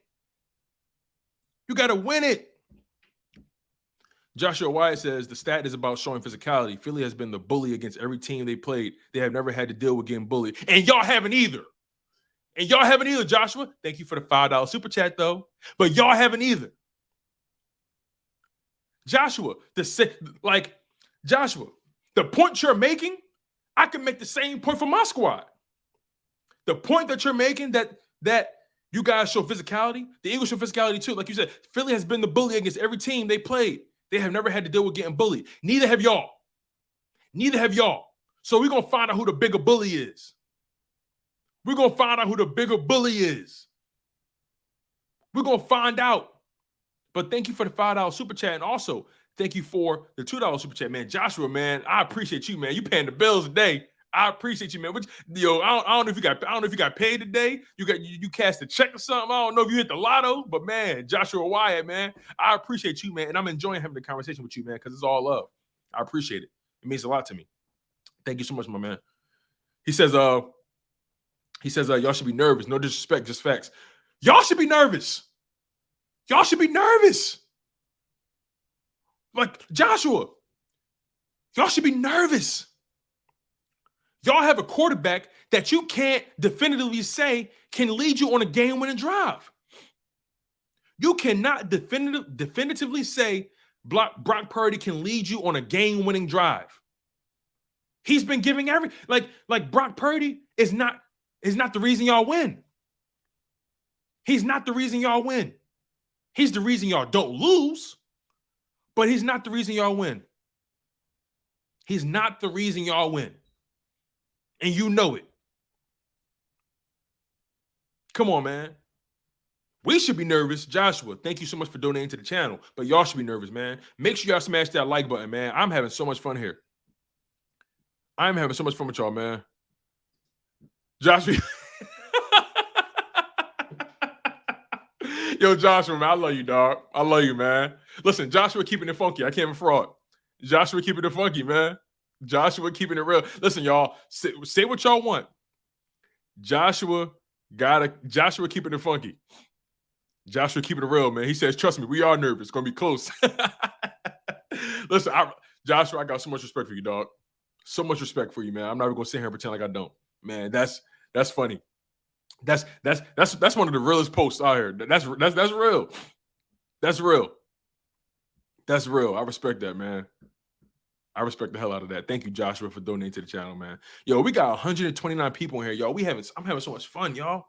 Damn, I'm having so much fun. Like I said, I haven't had this many people on my live stream by myself. I mean, I've had this amount of people when I've had a guest, but by myself, man, yo, it's going to be exciting. And I'll tell you all this, right? Win or lose, even though I know we're going to win or lose, I'll be back here on Monday, and I will eat my words if I have to. I'll be back here on Monday, and I'll eat my words if I have to. But I don't think that's going to happen. I think the Philadelphia Eagles win this game. I think Brock Purdy turns back into a pumpkin. I think the clock strikes midnight. That's what I think. Patrick Felipe says we all nervous. Hey, listen, I ain't going to front. It's going to be a hell of a game. I'm not walking. Look, I don't want you guys to think that I'm taking this thing lightly. I don't want anybody in this live chat to believe I'm taking this game lightly, because I'm not. I'm not taking this game lightly at all. I'm not taking it lightly. This is a battle of the juggernauts, a battle of the gods, a clash of the titans. This is a meeting of the grand masters at the top of the mountain. This is a meeting of the kung fu masters at the top of the mountain.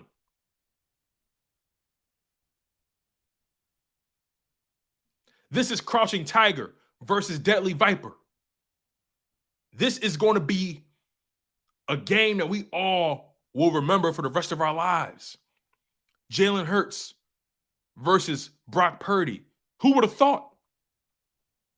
The Philadelphia Eagles versus the San Francisco 49ers, the number 1 and the number 2 seeds. This is the matchup we all deserved. This is the matchup that we've been living for. We've been fighting for. This is the matchup.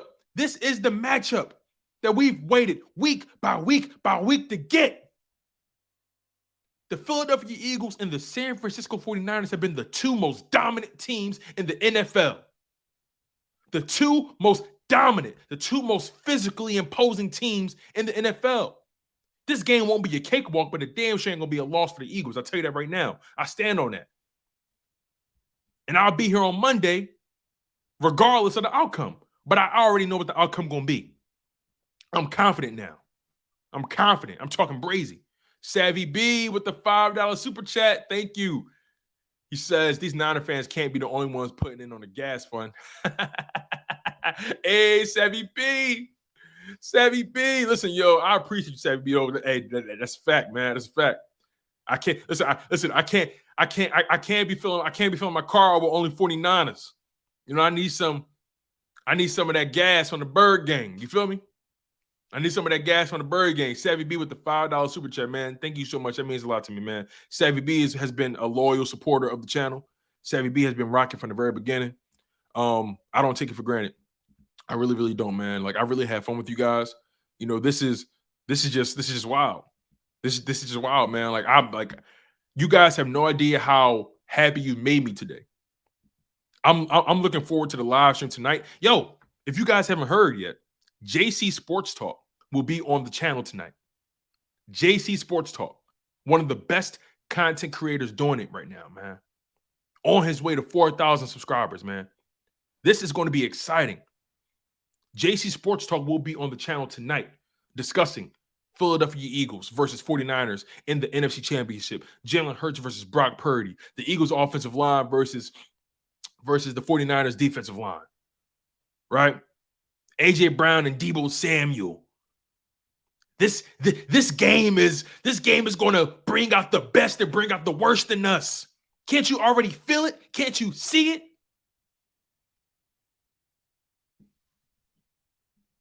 Like I'm on Brian Dawkins energy today. I'm on Brian Dawkins energy today. I'm on Patrick Willis energy today. You feel what I'm saying? I'm on demon time today, man. Like, why do I'm gonna be honest with you. Hot take alert, hot take alert. Hot take alert. The team that wins the NFC Championship will win it all. The team that wins the NFC Championship will win it all. I believe that. I don't believe those teams in the AFC can match up with the teams in the NFC. Maybe they have better quarterbacks, but I don't think that the teams, I don't think they can run with either team. Right? I really believe that whoever wins the NFC Championship will win it all. I believe that for a fact. Savvy B with the $5 super chat, man. He's donated $10 so far to the channel, man. Thank you so much.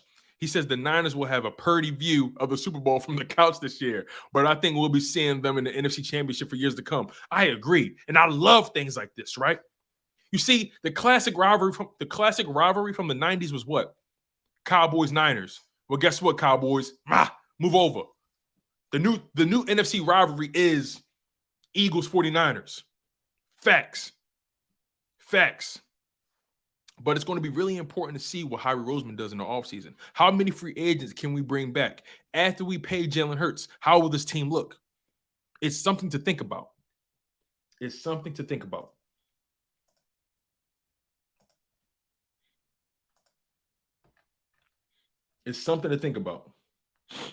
You feel what I'm saying? So, look, this game not going to be easy. You see, I'm trying to measure my expectations. This game not going to be easy. Thanks again, Savvy B, for the $5 super chat. Thank you again for donating $10 grand total to the channel. Also, I want to thank who else? I want to thank Joshua Wyatt, man. I think Joshua had to donate maybe $15 or $20 to the channel already, man. Like Joshua Wyatt has just been supporting his ass off, and I really appreciate it. Joshua Wyatt ain't miss a beat. That means a lot to me. And also shout out to Black Caesar for donating to the channel. Shout out to Philly Pop-Pop. Black Caesar and Philly Pop-Up donated as well, man. That means a lot. Yeah, like Black Caesar and Joshua Wyatt, man, they just kept feeding me. So I appreciate y'all. Really do. Matt Weeks says the game could come down to the wire.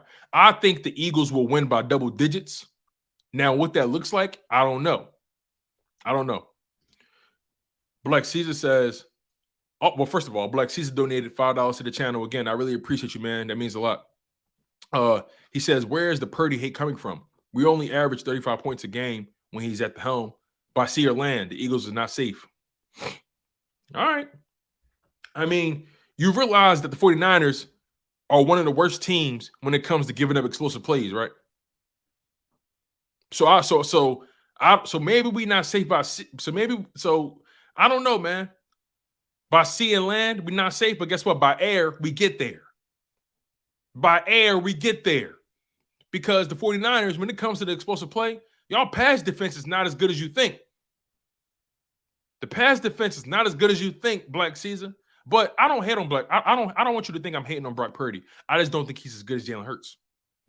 And I don't think you believe that either. But I'm paying attention to Brock Purdy. He's doing some things that's really inspiring. I like Brock Purdy, actually. Let me make that clear. I like Brock Purdy. I like what he's doing. I love his story. You know, it's nothing like the classic underdog story. I love it. But I just think this game is going to get too big for him. But thanks again to Black Caesar for donating to the channel, man. I really appreciate you. Thank you so much, man. Spike23 with the $10 super chat. He says, I think we're winning big. 49ers will struggle with the silent count. That's a very interesting point, because here's the thing.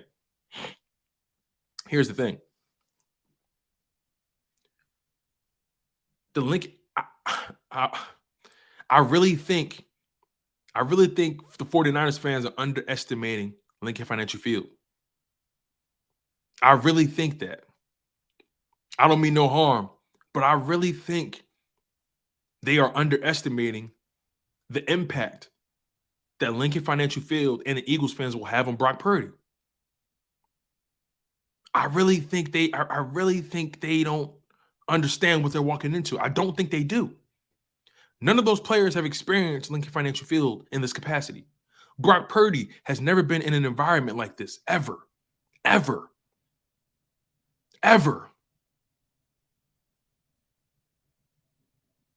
Bro and them says Brock Purdy is not the second coming of Tom Brady. I agree. Why, like Tom Brady is an enigma. Tom Brady is an anomaly. Tom Brady is a glitch in the Matrix. That doesn't all lightning doesn't strike twice in the same spot. Do y'all not understand that Tom Brady is a glitch in the Matrix? Tom Brady should have never happened, but it did. And look, I'm not a fortune teller, but man, Brock Purdy got a lot to measure up to if you think he's gonna pull off a Tom Brady like run. He has a lot to live up to, and I'm not ready to say that. But Spike 23, man, thank you so much for the $10 super chat. I think we win by double digits. 10 points minimum. Savvy B with the $5 super chat. Thank you. He says, no doubt Purdy has done more than we asked of him, but that home field advantage is going to come into play in the fourth quarter on the goal line. That's true. That's true, man. It's going to be tough. It's going to be really tough for Brock Purdy, man. Like, they are underestimating how tough this environment is going to be. Black Mamba says, oh, also, Savvy B, thank you again for the $5 super chat. I don't want that to go unnoticed, man. I really appreciate all you've been donating to the channel. I'm really enjoying this. I'm having a great time with you guys. Having a real great time. Black Caesar. Hey, Black Caesar, stop bringing up old stuff, man. Talking about snowballs with batteries. Stop bringing up old stuff, man. Stop that. We don't do that no more, man. We don't do that anymore. Don't do that. Black Mamba says, if the 49ers will have patience with their rookie quarterbacks, they could be like Jalen Hurts. He also says the Eagles have patience to let Jalen Hurts develop. But also Black Mamba KB24, here's another thing. Jalen Hurts' growth shocked everybody. Like, not the fact that he developed, but how quickly he developed at the age of 24. Like, Jalen Hurts right now is on a historic pace in terms of development. We all knew he would get better, but no one in the building expected him to be this good. Not even Harry Roseman. So yeah, like, this is, I get what you mean, that the Niners need to be patient, but it's hard to be patient with Trey Lance, that he can't stay on the field. He keeps getting hurt. It's hard to be patient with Jimmy Garoppolo, a guy who keeps getting hurt. It's hard to, and Brock Purdy, like, we'll see what he can do. We'll see what he can do. But this is a really big stage, a really, really big stage. And I just don't know if Brock Purdy has it. And I don't know. It's going to be crazy. Nobody saw Brock Purdy coming. Nobody saw Jalen Hurts coming. That's the thing. We have two guys who are underdogs playing in the Super Bowl. I mean, playing in the NFC Championship. Isn't that exciting? The underdog story is real. The underdog story is real. Philly also says Purdy equals dog food. Oh, man. That is hilarious. That is hilarious, man. Y'all are funny. Y'all are funny. But, hey, real quick, y'all. Real quick. I know we've been talking about the Eagles. I know we've been talking about the 49ers, man. But who y'all think winning that AFC Championship game? Do you guys think Joe Burrow gets Patrick Mahomes and the Chiefs for a fourth time, making Patrick Mahomes 0-4 against Joe Burrow and the Bengals? Do you guys think that Joe Burrow will knock Patrick Mahomes off one more time? How do you guys think that AFC Championship is going to go? Give me your picks. I want you guys to drop your picks in the live chat and give me your score prediction for the game. For the AFC Championship game, I want to know who you guys think is going to win, and I want your score prediction, because I think that game is going to be close. But I don't know how healthy Patrick Mahomes will be. He has a bum ankle, a high ankle sprain. We have no idea how serious it is. I think it's actually pretty serious, but I mean, he's going to still try to play. But I think that high ankle sprain is pretty serious. I think it's pretty serious. Philly also has KC winning. Myram has the Bengals. I'm seeing Chiefs, Bengals should win. Mahomes hurt, high ankle. Philly says Patrick won't finish the game with that ankle. Myram says 28-24 Bengals. Philly also says 31-28 KC. Quezzy the Great says 30-20 Bengals.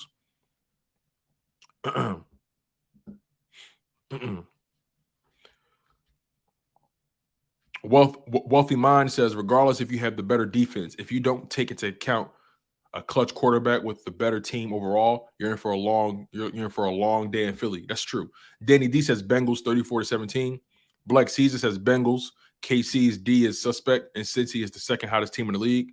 I agree with that. Bro and them says Bengals, especially if Mahomes is not 100%. I agree with that. Lil says KC 20-28. KC 28-20. Ryan Rose says Bengals beat the Chiefs 29-21. 49ers 415 says the Bengals. Danny D says Mahomes be out by the third. Nina Austin says Bengals. Mahomes ain't the same with that ankle injury. Yeah, that's a pretty big deal, right? Because he's not going to be as mobile. He won't be as magical as he always is. Philly also says KC has a nice backup, though. Listen, don't get it twisted. Chad Henne, all those plays for Chad Henne were scripted. They were all scripted. But can Chad Henne win the whole game? I don't think so. July May says Bengals 37. Why I keep calling it the Bengals, man? That's funny, yo. July May says Bengals 37-36. Okay. Joshua Wyatt with another super chat. He says everything works off the run game for both teams. 49ers led the league, giving up 3.4 yards per rush. Philly gave up 4.6 yards per rush. Quarterback play won't decide the game. Are you serious? With two teams that are this physical, this close in terms of talent, you think quarterback play won't decide the game, Joshua? Thank you again for the $5 super chat. It means a lot. But I think that's a bit far-fetched to say that quarterback play won't decide the game. Both these teams run the ball very, very well. Very, very well. But to say that the quarterback play won't decide the game is, I just don't think that's accurate at all. But again, I really am grateful to you for donating $5 to the channel, man. That means a lot. Really am grateful.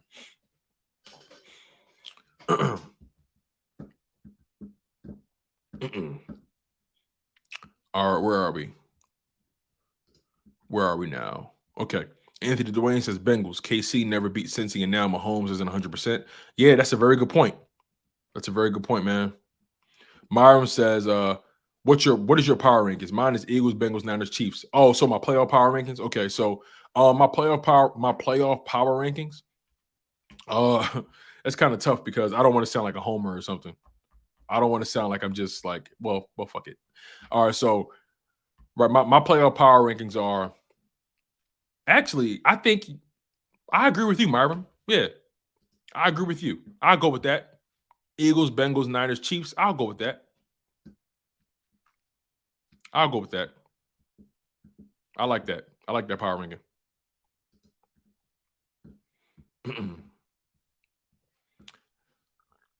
All right, where were we?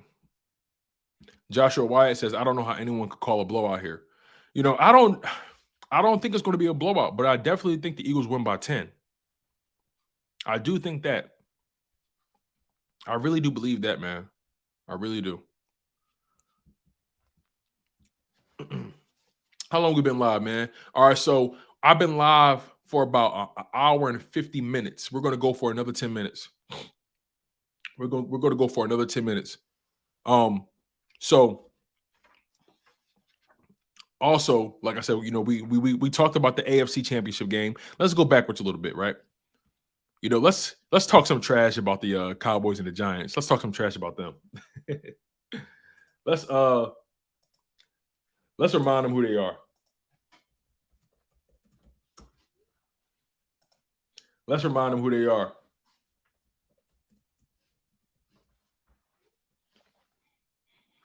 The Cowboys suck. The Giants suck. Oh my God. I wish I could have been here yesterday. I was roasting the Cowboys and the Giants, man. Hey, listen, this is a moment where Eagles fans and 49ers fans need to come together. We need to come together right now, y'all. The Cowboys and the Giants suck, don't they? They suck out loud.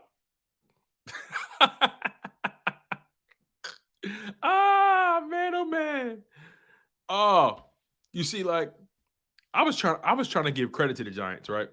I thought they would play a little bit better. I really did. But man, did they just wet the bed. And then the Cowboys, wow.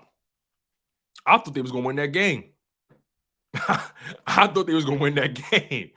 But damn, Dak, what happened? And you know what? I give a lot of respect to Dak Prescott, man, but he embarrassed himself. I give so much respect to Dak Prescott. I personally believed that Dak Prescott was a top 10 quarterback, but man, did he embarrass himself. He embarrassed himself. Like the fact that the defense showed up. The defense showed up, and all he had to do was throw a touchdown pass. The defense showed up. It's a damn shame, man. Now all of a sudden they talk about him being out in Dallas. This is going to be a crazy offseason for the Cowboys because they got to pay some people and they're going to lose some people. Savvy B says before this, the last time the Cowboys were relevant, Biggie and Tupac were still friends. Thank you, Savvy B, with the $5 super chat, man. Myron says 2 picks in a playoff game. Yo, that's a fact. And you know what makes it even more annoying with the Dak Prescott game, with the Dallas Cowboys game? You know what makes it more annoying? He went off against the Buccaneers. He ripped the Buccaneers a new one. He ripped the Buccaneers a new one. He ripped them a new one, man. And then he shows up like that in the divisional round. That can't be the case, man. That can't be the case. That cannot happen like that.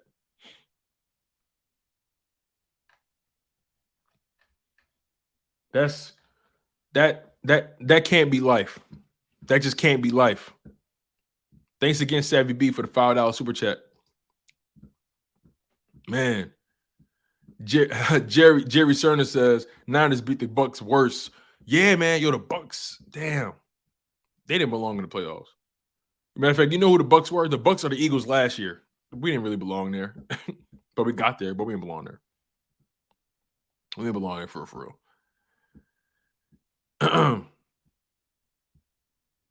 All right, where was I? Joshua Wyatt says we basically broke the Cowboys. You're welcome. No, thank you, Joshua. Hey, Joshua. Hey, Josh. Joshy. Thank you. J-Dub. Thank you, my man. Listen, y'all. Listen, I don't think I've ever been so grateful to the 49ers ever in my life. I don't think I've ever. No, actually, I take that back. Last year, I was really grateful to the 49ers for doing what they did. I was really grateful. That's 2 years in a row. Y'all own the Cowboys. Y'all literally own them. They can't beat y'all. Y'all own them.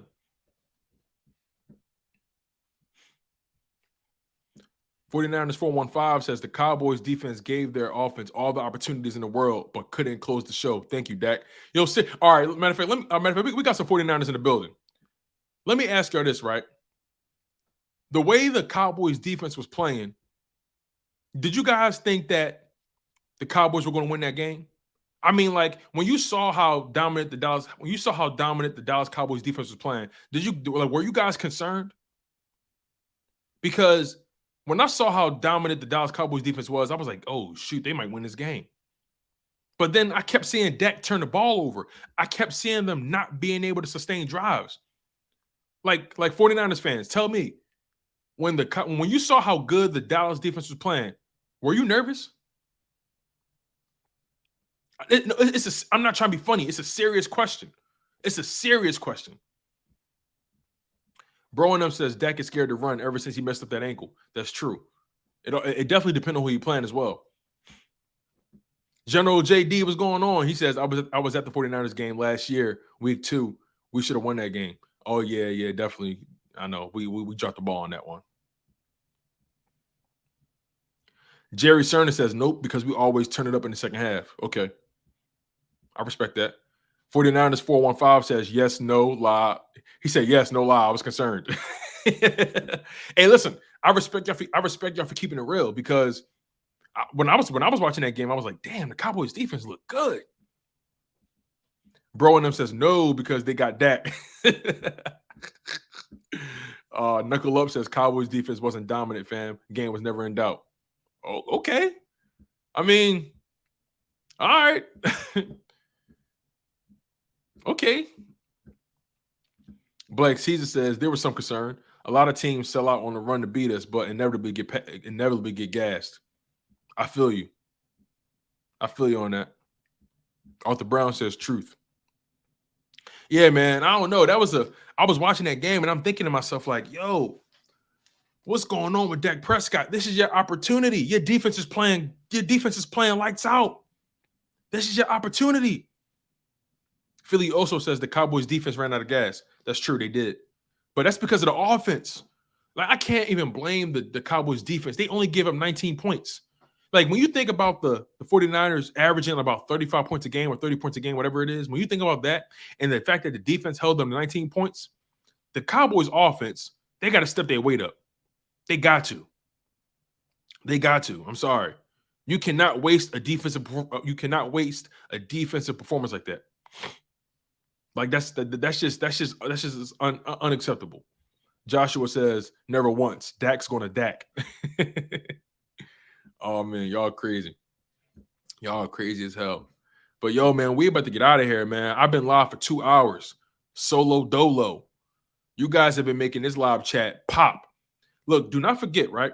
I'm going to be live later on tonight as well at 8:30 p.m. Eastern time. 8:30 p.m. Eastern time, okay? So make sure you set your notifications. Make sure you guys smash that notification bell. You know, I want you guys to smash that like button. Make sure if you're commenting, that means you're subscribed. Make sure you guys continue to, support each other, love on each other, be respectful to each other as well, man. Like, love your fellow man, love your fellow woman. We live in a time right now where so many people are putting out negative energy, and we got to do our best to just spread love unconditionally and just be better versions of ourselves, right? It's important for us to be better versions of ourselves, right? Because whether we realize it or not, someone is always watching. Someone is always looking up to you. And, I just think it's really important to always try to lead by example and just be the best version of yourself, be the best human you can be, spread love unconditionally. Don't spread hate. Don't spread negativity. Look, all this sports talk is all fun, right? It's all fun. Thank you, Black Caesar, for being on the show. Danny D, Savvy B, Philly Oso, Lee Valentine, Arthur Brown, Bro and them, Joshua Wyatt. Who else? Knuckle Up. 49ers 415. Jerry Cerner, Savvy B. Who else is a part of the show, man? Thank you guys so much for donating, man. Wealthy Mind, Eagle Slayer, D. Aldridge, Myram, T. Will, Port City Play, Danny D. Who else, man? I don't want to forget anybody. Philly Pop for donating to the channel. Spike 23s for donating. Savvy B for donating. Joshua Wyatt for donating, man. Black Caesar for donating. The Wicked One. Jose Serrano. Felipe. EC1 Football. Coach DC Woods, man. Philly. Joe Castro from the Philly podcast. Eagle has landed. Thank you guys so much for supporting the channel. There's so many names I can mention on here. Like it's just I don't take it for granted. Matt Weeks, Lil, Smitty Eagle, the Day Ones, Will Kelly, Martin Ofaloma, thank you so much, man, for donating for supporting the channel. Who was that? I almost missed somebody. Is it just Mike? Just Mike HK. Thank you so much for popping in. Jorge Mendoza. Who else, man? I don't want to leave anybody out. Jose Ayala or Iola, if I'm not mistaken. Sorry if I messed that up. My bad. Jose Ayala. You know, you guys have been spectacular. Shout out to Mon Money Sign. Mon Money Sign. Appreciate you. Man, like you guys have just been great all day. Like I said, man, Ryan Rowe, Drew Johnson, Quezzy the Great, Jimmy Garrity. You know, it means a lot to me for you guys locking in. Like I said, man, like this doesn't go unnoticed. You guys are truly real ones. And I want you guys to continue to smash that like button, continue to stay engaged, man. I'm going to be here later on tonight at 8:30 p.m. Eastern time with my guy, JC Sports Talk. JC Sports Talk will be in the building tonight, 8:30 p.m. Eastern time. Smash that like button. I'm your humble host, Tone DeShields II from Chalk It Up Sports, where no matter if we win or if we lose, we just got to charge it to the game. One love, stay humble, stay healthy, and most importantly, stay hungry. And we out of here. Fly Eagles fly.